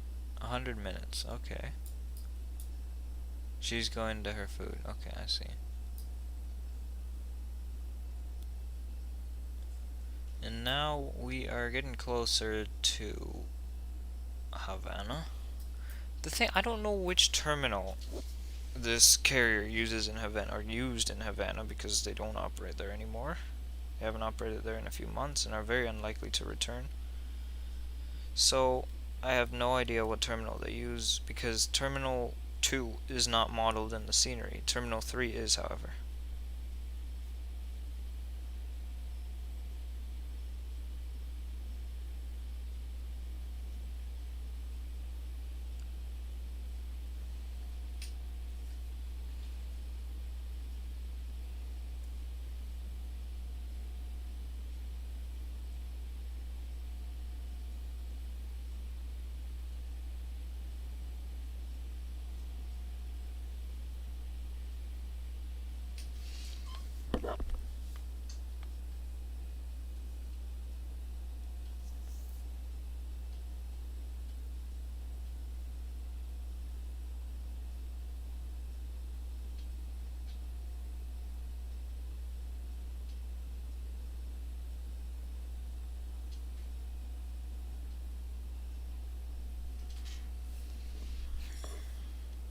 We gotta get descending here soon.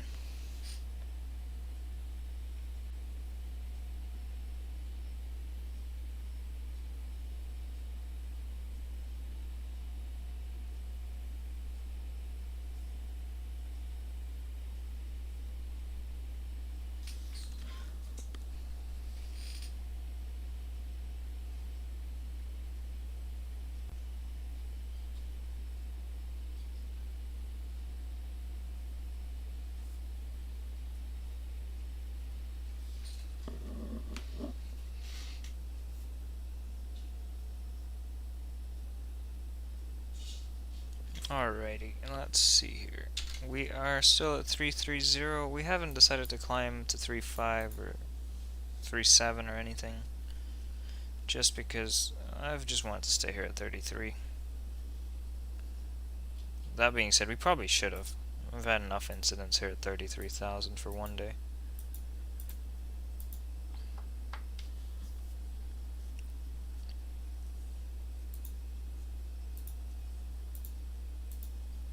And the fact that we damn near crashed into another plane is enough incidents for one day.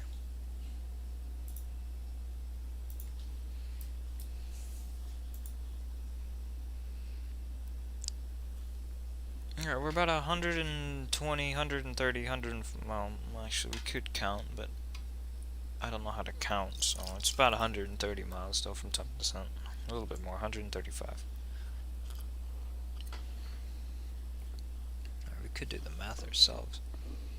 So there's a 55 and a 53 would make 108, plus a 31 would make 100 and, what is that, 140 pretty much. A short descent, but we're only at 33,000, so it makes sense. Short climb too, from 7,500 feet to 33,000. But it is what it is.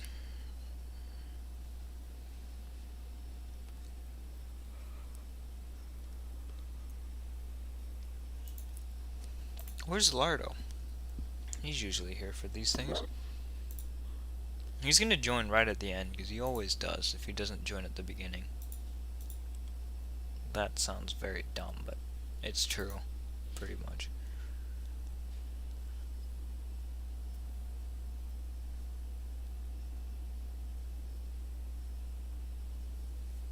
Well, here you go. That's gonna be another one. A WOW 622 we're gonna pass. Actually, we might not.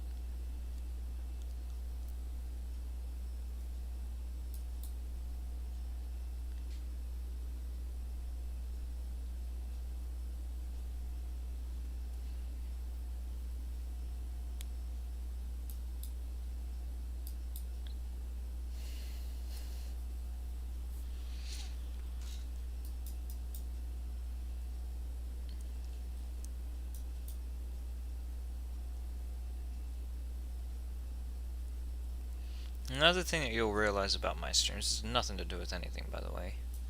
I almost always fly east. For very specific reasons, which makes sense if you think about it. The flights to the east are generally shorter than flights to the west, so it makes sense for me to fly to the east, so the flights are shorter.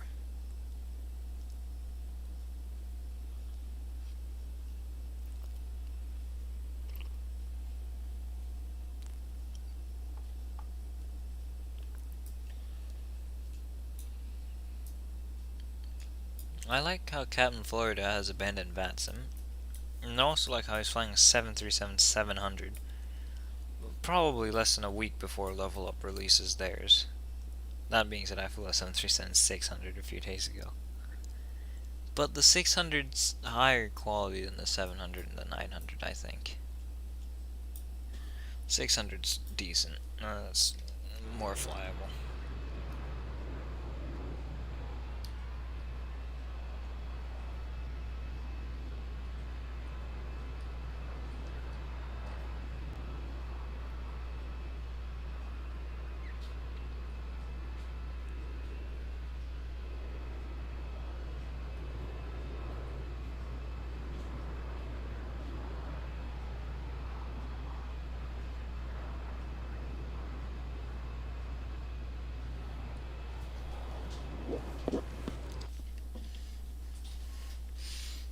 Alright, Havana's getting closer by the second. Obviously, because that's how time works and how distance works.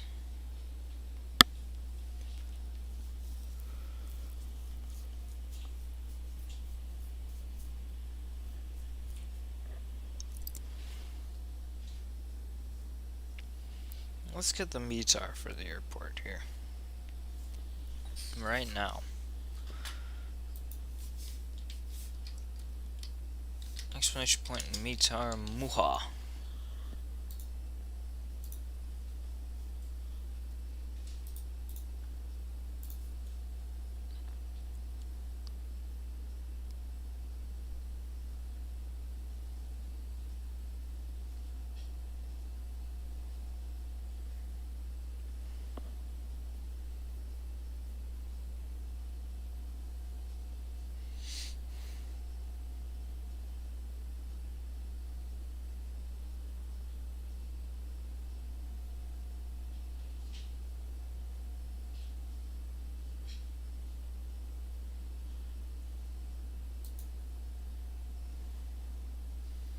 Muhahaha, exactly. 060 at 12, so we're still on for the ILS for 06. It is one of the longest runways on Earth, to be frank, and we have to go pretty much to the end of it, so no danger at all in floating, no danger at all in anything. We'll just have to get it down on the piece of asphalt before halfway down the runway and we're good. You have the power. Of course you do. You have the power.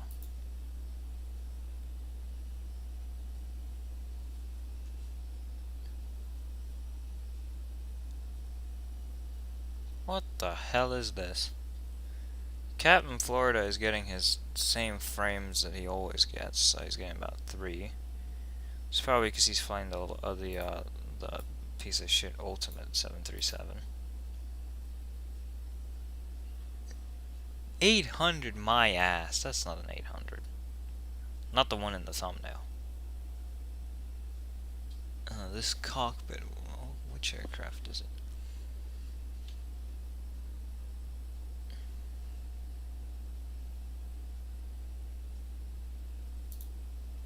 Longest runways are at Edwards Air Force Base. Well, I mean, Edwards Air Force Base has some long runways, but I don't know how long they are.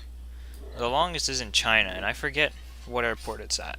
It's not at Daocheng Yading, because Daocheng Yading is the highest airport. But the longest runway is at an airport very close to Daocheng Yading. KXT. Why isn't it giving you the METAR? For Boston. It should. I don't know. It's being stupid. Okay, 060 at 12 and 1020 is that. Nightbot is having a stroke. Nightbot is having a stroke, you're right. Also need to switch this over to hectopascals from inches of mercury. We're now 80 miles from our top of descent, approximately. Well, like, pretty much exactly, actually.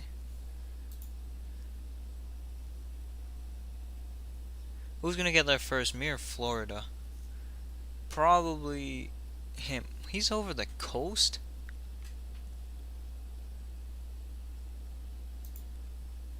Doesn't want info from Area 51. Is Kilo X-Ray Tango Alpha? Is it?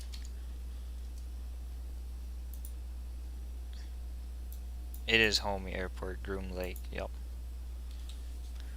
Of course it is. I don't know. I guess it just doesn't have any info for there. Which makes sense.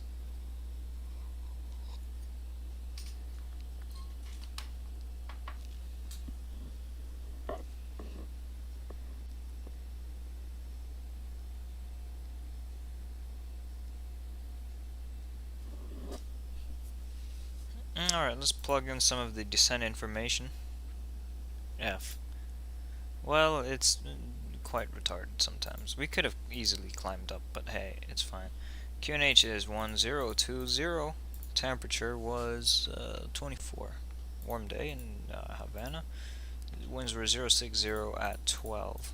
That runway 06 is perfect for this. And the visibility, actually I forgot to check that, damn it. Visibility is fine. Perfectly fine. Okay, I want a useful jeppesen chart. This one's a bit old, but it's fine. Runway 0624, 13,123 feet. That is definitely adequate for us today. ILS runway 06 is going to be Cat 1, which isn't a surprise. It's going to be 200 feet, as usual, for Cat 1 conditions. And that's it. Oh, I might need to check the 144 is the approach speed. There we go. We checked that over. I'll turn on the seatbelt sign due to the turbulence. Not very much turbulence, but it's a little bit of discomfort. As soon as I say that, it goes away. Of course it does. And speaking of turbulence and going away, I don't know where I was going with that segue. It rhymed though, so it's still pretty good.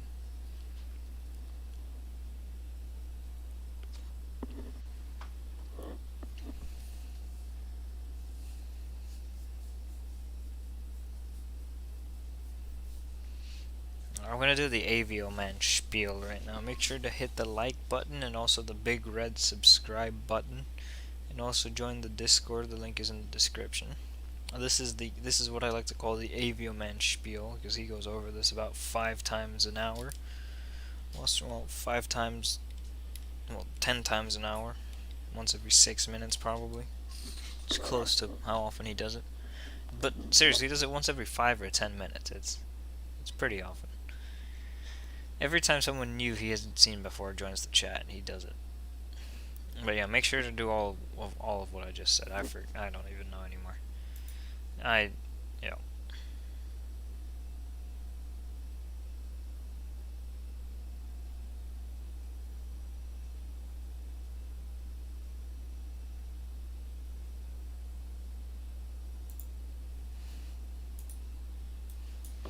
But that's beside the point. I'll go do the before descent procedure, which is basically, I'll be right back in about 2 minutes. That's what the before descent procedure is. So yeah, be right back.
Alrighty, I'm back. Seems like nothing has really happened here.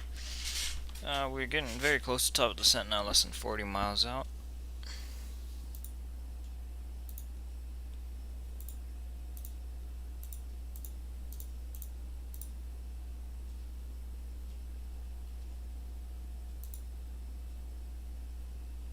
Who is Luftkonkord? Oi. Or Luftcord. Well, that is a Concorde, a Lufthansa Concorde. Lufthansa Concorde. Alright. Getting close to the island of Cuba. You can probably... actually, I don't know. There's too much cloud. Too many clouds to see if you can... Too many clouds in the way between me and the fucking airport. And that's what I meant to say.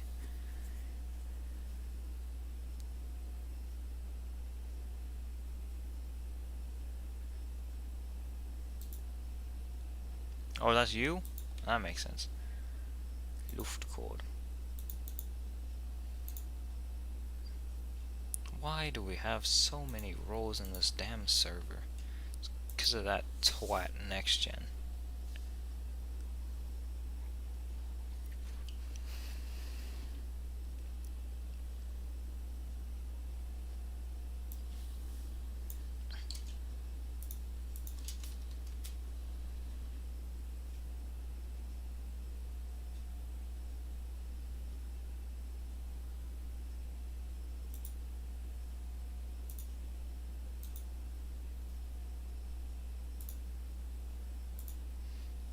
Funny name though, and that's true. Luftcode. I was gonna mention something, but I forgot already, so it doesn't matter. It wasn't important anyway. Alright, 11 miles from the airport, we have our things turned on and everything. What altitude does it want me at? 2,000 for a descent. Okay. Let's put 2,000 in there straight in. And we'll monitor exactly when we should hit that button to start the damn thing. Start the descent.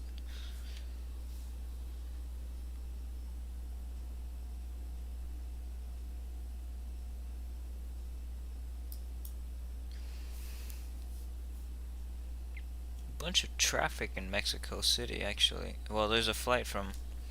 Hello, Ayush. I don't know why you're here. Traffic from Fuerteventura to Madrid, landing in Mexico City. A little bit lost, but it's all good, I guess. Vladimir is flying from San Jose del Cabo to Villahermosa.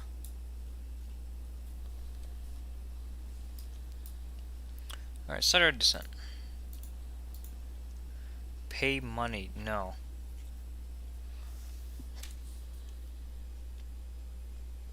Right there, perfectly on the dot. Now it should, well... No. He's now bald. With green mustache. What the hell are you on about? Ladies and gentlemen, this is your captain speaking. We have started our descent into Havana. We should be landing in approximately 20 minutes. We hope that you enjoyed this flight with Interjet, an airline that no longer exists pretty much. An airline that barely exists nowadays. Thank you.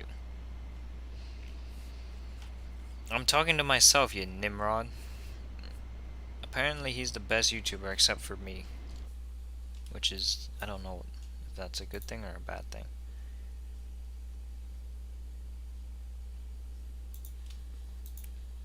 The heck is Interjet? An airline that barely exists nowadays. I just said it about 4 seconds ago. You weren't paying attention. I need a damn thinking emoji.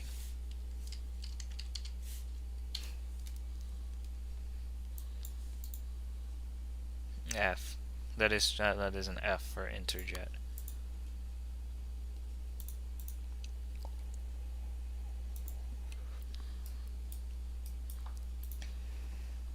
It wants us to descend fast today, but that's fine.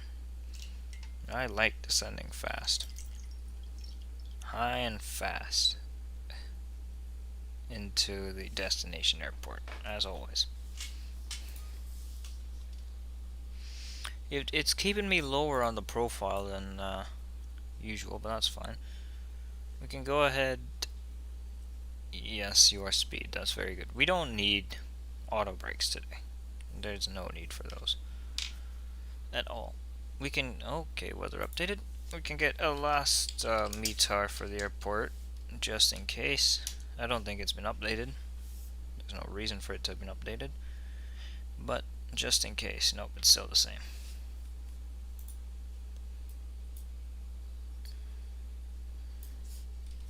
I like their livery though. I've gone over this many times this stream, but I like Interjet's livery. It's a shame that they don't exist anymore. Well, I mean, that they don't really, that they're a shell of their former selves. They still exist, but it's like not, they don't really exist. They're very much in debt. They're bankrupt. Most of their planes have been taken away from them, and it's not very good for them. Found the button that puts you in a random voice chat. Did you? Puts me or puts one? There's too many voice chats in this server. You have to blame Lardo for that. There's oh yeah, there's a lot of them. It's a button. I see. That's on screen, and then you go to it, and then you press that button, and then you're in the voice chat that you choose. Like that one, the round table. 22.4 now. We descended a bit rapidly through 23, I think. Quite turbulent here.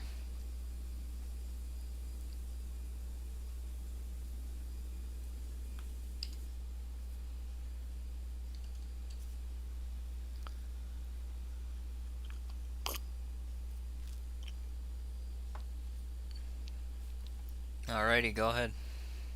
I'm over here drinking my water. And you're in mine. Same one I'm in. And you're out of here.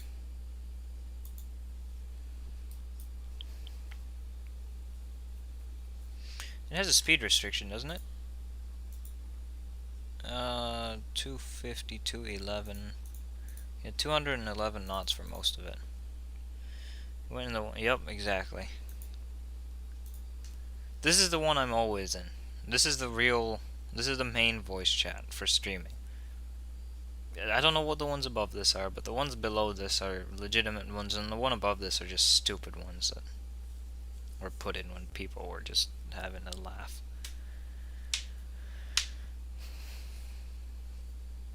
Where's our chart? Here it is. Okay, let's put it over here. What is the transition altitude here? It is... oh god, it's 3,000? Damn. 3,000 feet. 2,000 is the missed approach altitude.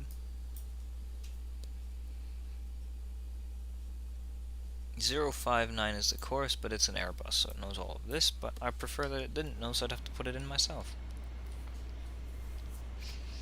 So that tells you which one I like more, Boeing or Airbus, right there.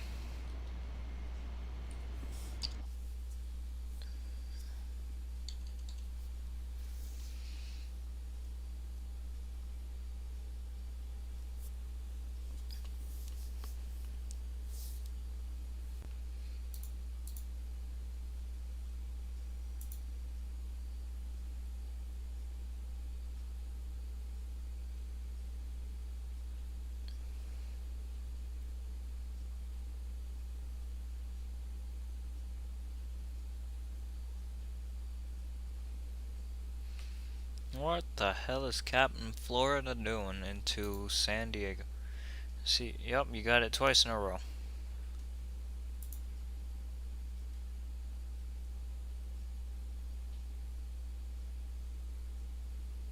Is there an ATC? Oh, there's a lot of ATC. Well, I mean, there's only LA Center. Oh, I forgot, he's not even on VATSIB. Damn it. There's an American Airlines 747 flying from Las Vegas to San Diego. Because of course there is. There's an echo. I know that there's an echo. You hear me from the voice chat, and then you hear me from the stream. There's about, probably about 7 seconds of delay. No, my mic is not that bad. There's much worse out there.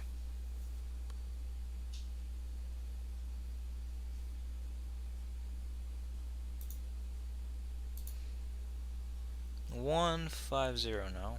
I'm watching Captain Florida and he is descending way too fast.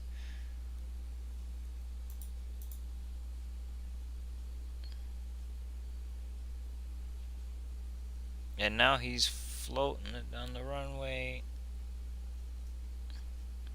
Yeah, I was close to a tail strike right there. There goes the Echo. Rip, Captain. Yep. Exactly. Yeah, the Echo. Yeah, you know what it's about. Alright, well, I'm done watching that. Very thick layer of clouds here. Can't see anything. Okay, now we can see something. We can see the countryside below. That is Cuba. Very thick clouds, yeah.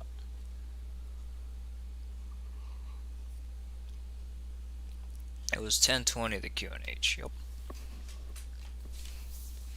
No need for auto brakes, as I mentioned previously. You kinda sound young. How old are you? If you don't mind me asking. 12,000, we're about to turn right and then left. What is this approach? At Janzi is actually where the, you're 14, okay, you're not that young then. You're younger than me, but not by much. How far out are we? You sound like you're 8, damn it, F. Okay, 54 miles out, 1552, it's 1538, that's 14 minutes, we should be good. There's no mountains in Cuba. I'll do a terrain sweep, but there shouldn't be anything. Nope, actually, well.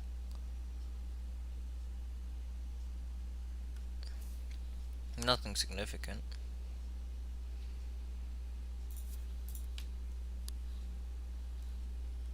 Now you're in the triangular table.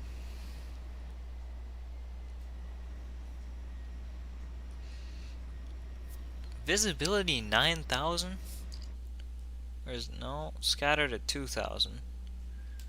Well, I mean that actually makes sense. That cloud layer is above 2,000, that's for sure. But it makes sense.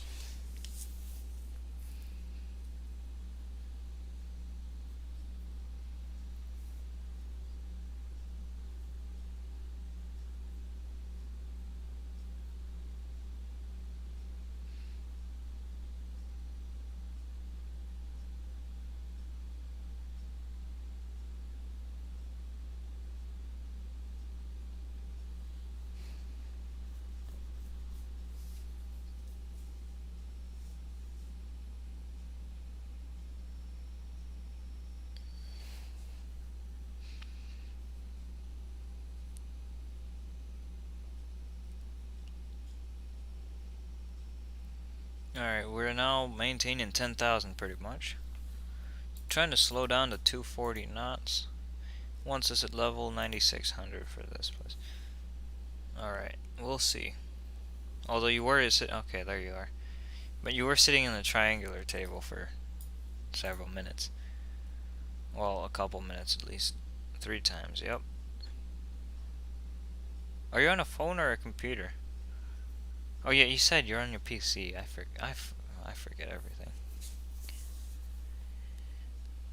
On the PC, it shouldn't be that hard to try it to get it several times in a row.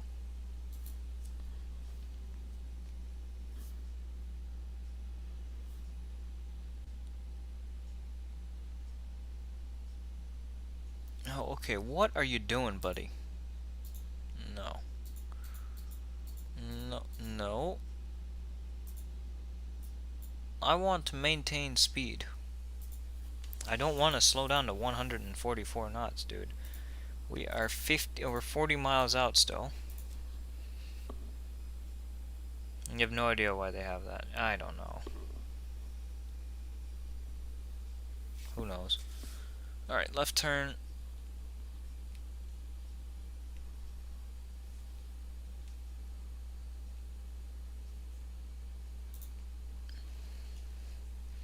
Alright, I'll set the QNH now. It doesn't matter that much. The landing lights are coming on. Wing lights are on now. Nah, this isn't bank angle. We're not even close to that. It's the freaking autopilot. The autopilot knows everything.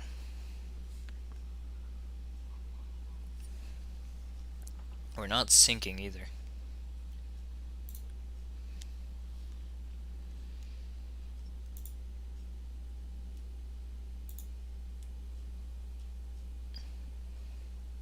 F. There it is. Does it want us at 211? Oh, it does want us at 211.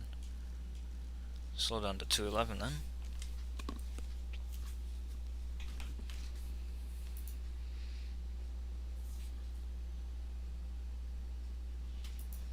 Give it just a tiny bit of spoilers. Just to start it slowing down, then we can go ahead and retract them and arm them. 34 miles out now.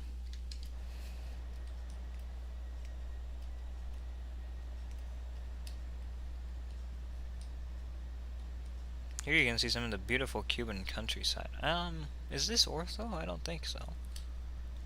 It looks beautiful though. It doesn't look like autogen. It looks much nicer than autogen though.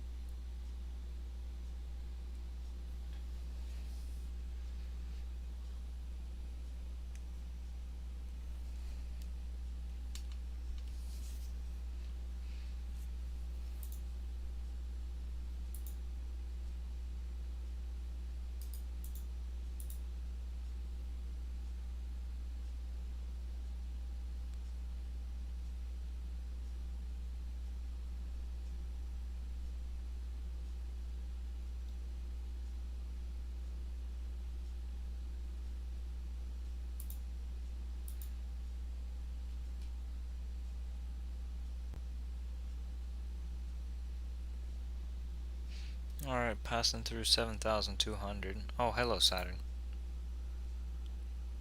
What the hell is Saturn doing? Damn it, Lardo. Oh, it's his fucking internet, isn't it? Hello, Lardo. We're on approach into Havana now. At 6,900 feet, because 69 is the perfect number for this.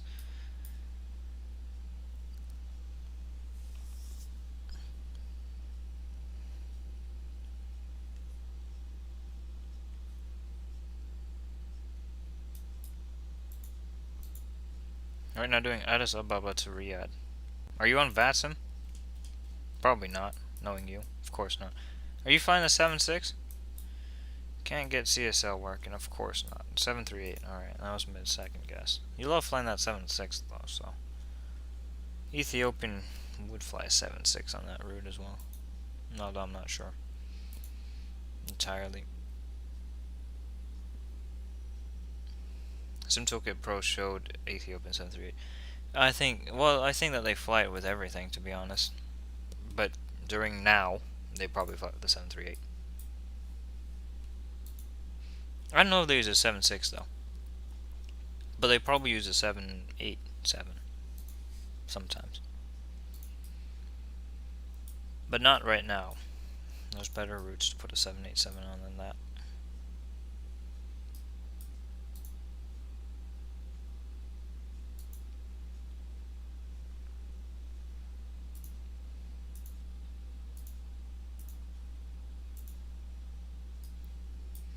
Alright, about to turn final here in about, well, no, we're still 10 miles out. The weather here is terrible. The visibility is terrible. It's like India. But at least I can see the ground from here. I can't see the airport though, but I'm still pretty far from the airport. Lots of tropical weather in the Gulf, that's true. Although I didn't encounter anything on my flight.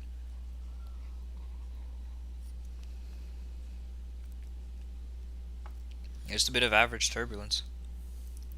Probably just lots of clouds. Oh, yeah, it was very cloudy though. I was probably flying above it though, so that makes sense. Also almost had a mid-air collision, but that has nothing to do with the weather. I didn't though. TCAS came in handy for once.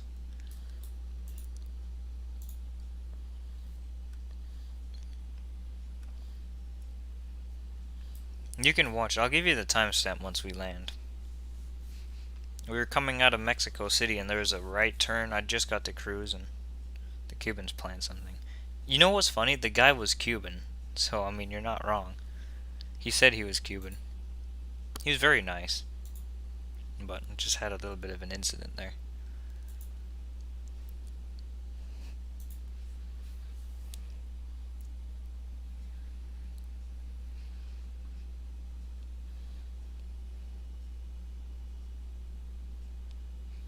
They probably have to clean the rear lav on this plane today in Havana a little bit more deeply because there's probably shit everywhere. Considering the fact that the seatbelt sign was off and I had to make a huge lurching maneuver.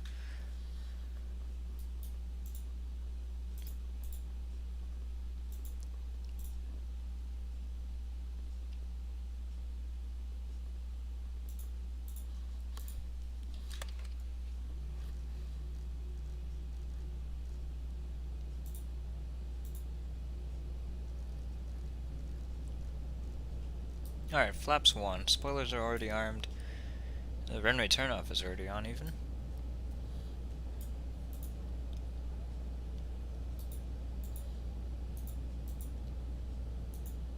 Why does it want us so damn low?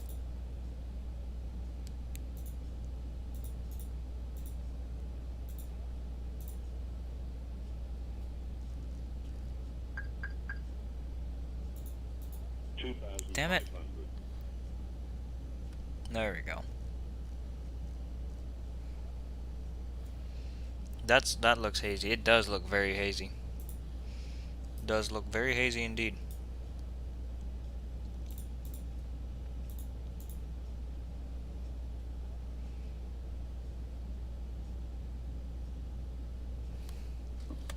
Flaps 2. Localizer. Gonna take off 1 second. You haven't taken off yet? I thought you already took off.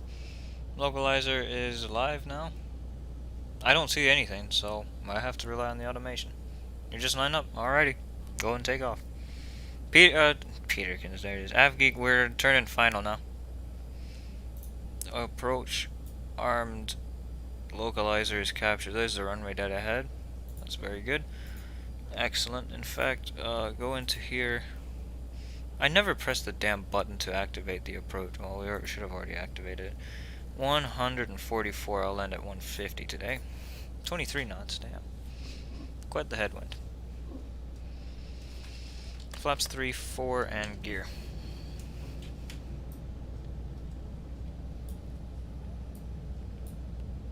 Oh, gusting as well.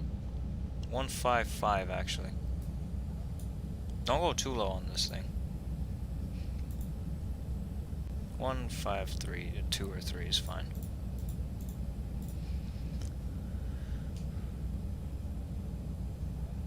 Both autopilots. We might do an auto land today. Maybe. Maybe, just maybe.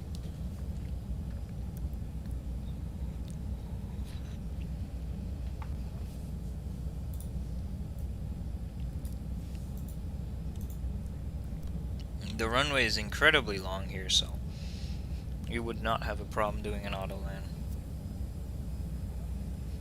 We could take over at like 30 feet if we have to, for example, and still be fine. Although I do see the runway, it's dead ahead. Alright, glide slope captured.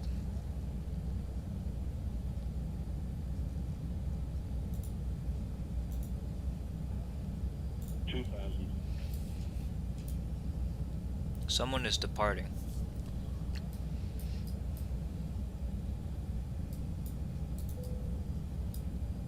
What was Interjet's call sign?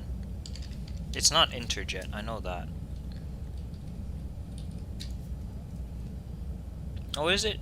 It might be Interjet, actually. That's not what Wikipedia said, though, but... ABC Aerolíneas. I don't know. Havana traffic, Interjet 2904, 8 mile final, runway 06. We're not even 8 miles out, we're like 5 miles out, but whatever.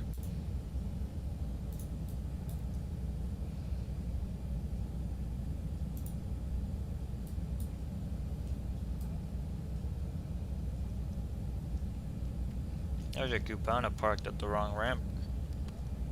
That's fine, I guess. Well, there's Juan flying to Bogota.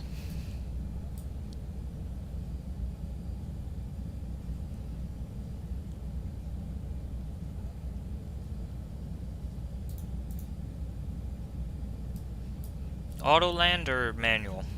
It's up to you guys. The last time I flew this plane, it was a catastrophe though, so. 1000. Conditions look like manual. Nah, they look fine. Well, let's see how this bird can do. Okay, so it's 50-50 split.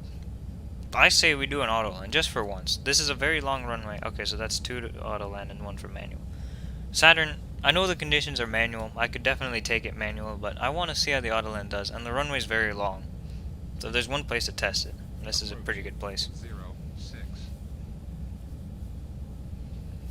ToLiss auto land is God. I know it is, but I want to make sure. I've done it before, I think, but I can't remember where. 500. Also, that needs to be in hectopascals. 400.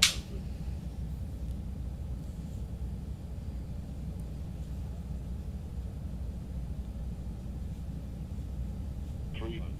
100 above. No, I didn't, Lardo. In the midway? No, 200. took it myself. Continue.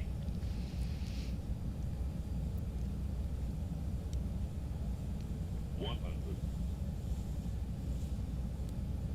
50. 40. 30. 20. 10. Long landing. Long landing. 3000. I mean, it put it on the nose gear, so. Remaining. I'm not doing an outside view on landing. Why the hell didn't it... I mean, I guess it fluttered a little bit, but not as much as I would have thought.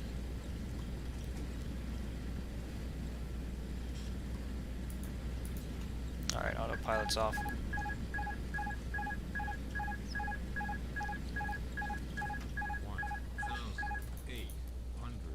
Remaining. The A319 does do better, it seems. Whoa. 1500 remaining. Why are you effing? There's nothing to F about. A little bit fast, but we can still make this exit without problem. Just remember, that was you guys that wanted an auto land. I kind of wanted to test it though, but just remember it was an auto land, not my doing. Alrighty, ladies and gentlemen, welcome to Havana. I don't know what the local time is because I don't care enough to check in the sim. The A319 does a very good job with autoland, but the A321 for some reason it was off the center line and it was interesting to say the least. But whatever. Yeah, it's 8:58 real time. I know that, but in the sim, it would be what 5 behind Zulu, I think. So it'd be what, just coming up to 11? Actually, what gate do I want? Oh shit.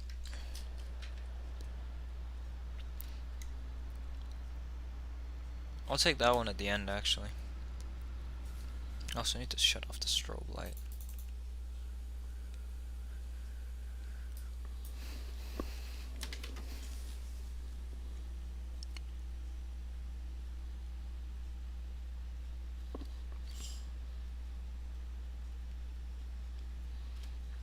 So just like yesterday, something with the ILS, it didn't screw up. It wasn't bad. It just wasn't good today. Yesterday it was an F, just all around. What did SimToolkit Pro? SimToolkit Pro probably gave it more. Yeah, 413. Damn. I don't know how to. Oh fuck. I'm looking at SimToolkit Pro over here. Turn, you fucker. This is the one problem I have with the ToLiss, is the turning. Usually it's too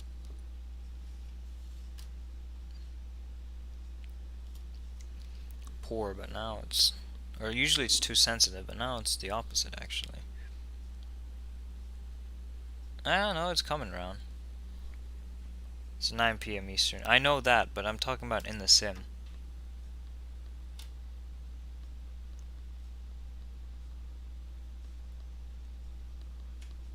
There's nobody to tell me where to stop. That's good. As always. I don't know. I'll put it. I'll stop it here, sure.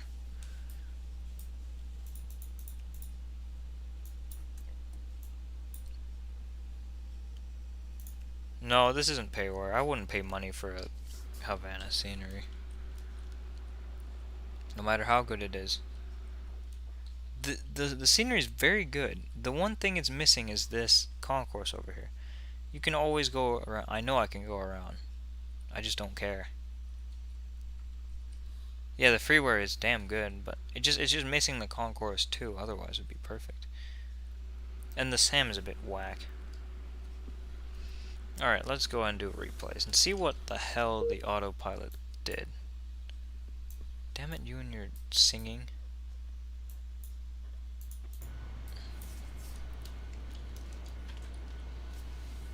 This is freeware scenery. Alright, let's look at this. Because it didn't flare, even though the thing said very good flare. And that's very good flare my ass.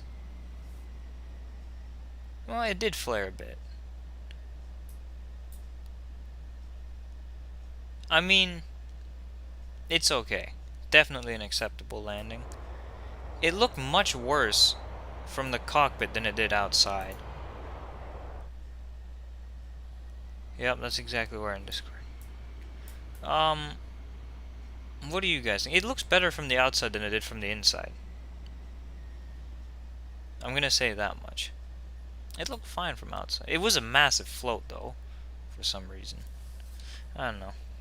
It's up to you, Andre. I'm surprised it didn't get the center line better, to be honest.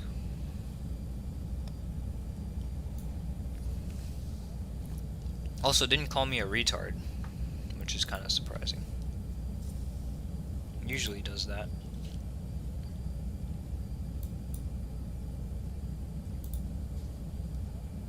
And I see that you've joined.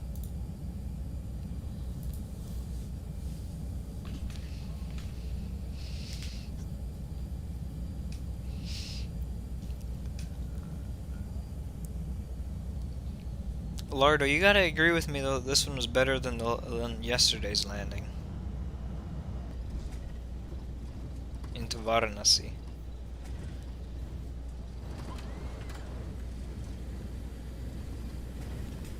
Yes, this is not bouncy.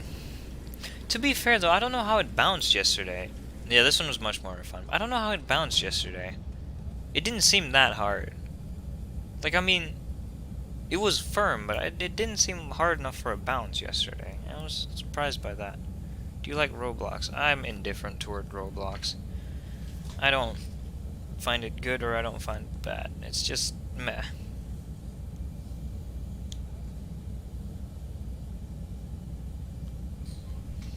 You're in Roblox Studio. I see. I see.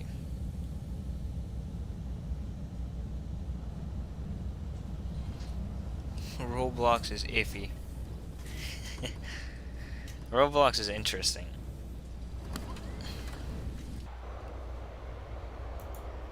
Ages since you heard the name Roblox. Has it, Lardo? Well, that's because you're in college. You're in your damn college.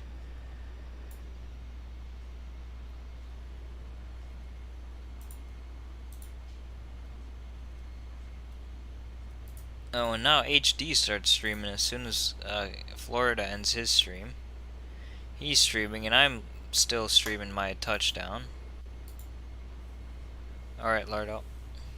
Play it when you're bored. Damn it, Avgeek. You and your boredom.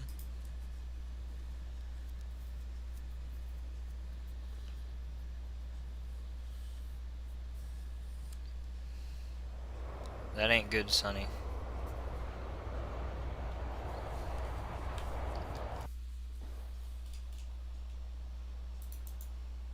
If HD is streaming. What do you mean? The thing is, you can clearly tell that it's Autoland. And Captain has ended. I mean, sure. You can clearly tell that it's Autoland by the jerk of by the flare. It's such an inhuman, it's such an unhuman flare. It's like a computer generated thing. You lose a lot of viewers. I don't care. I don't do anything that any other streamers do. I just start the damn stream and then I just end the damn stream. It's literally nothing special. Nothing extra besides the stream. Like AvGeek, I think you know what I'm talking about, don't you?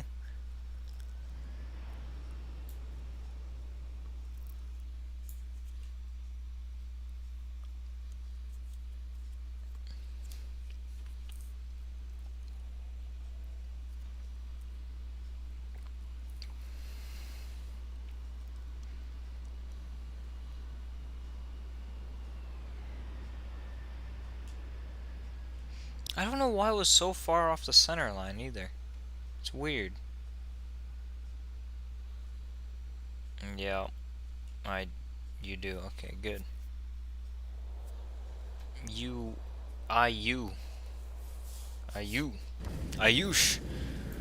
Ayush. Earlier today he was doing Nantes to Madeira, but the sim crashed midway because some orthos were. Damn it, you and your broken ortho between Nantes and Madeira.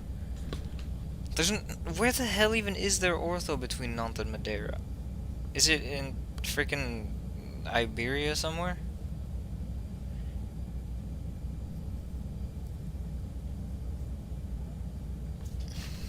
You had it near Madeira, so you were not halfway through, you were 90% through. Well, I mean, you said midway, so I mean, fair enough. You were like 100 miles out, yeah. Yeah, that was pretty close. What plane were you flying?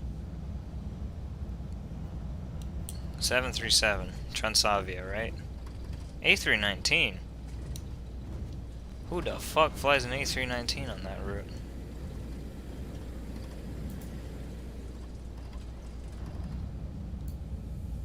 Or was it Saturn Airlines? Andre loves his 747. Or his 787. Saturn loves his 787. He thinks it's the best plane for X-Plane.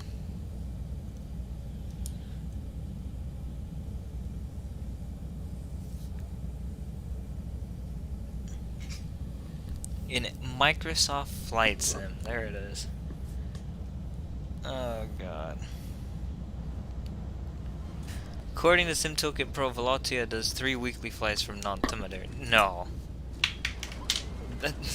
They do have a base in Nantes. But the fact they fly to Madeira from there, it's not that I don't believe you, it's just that I find that surprising.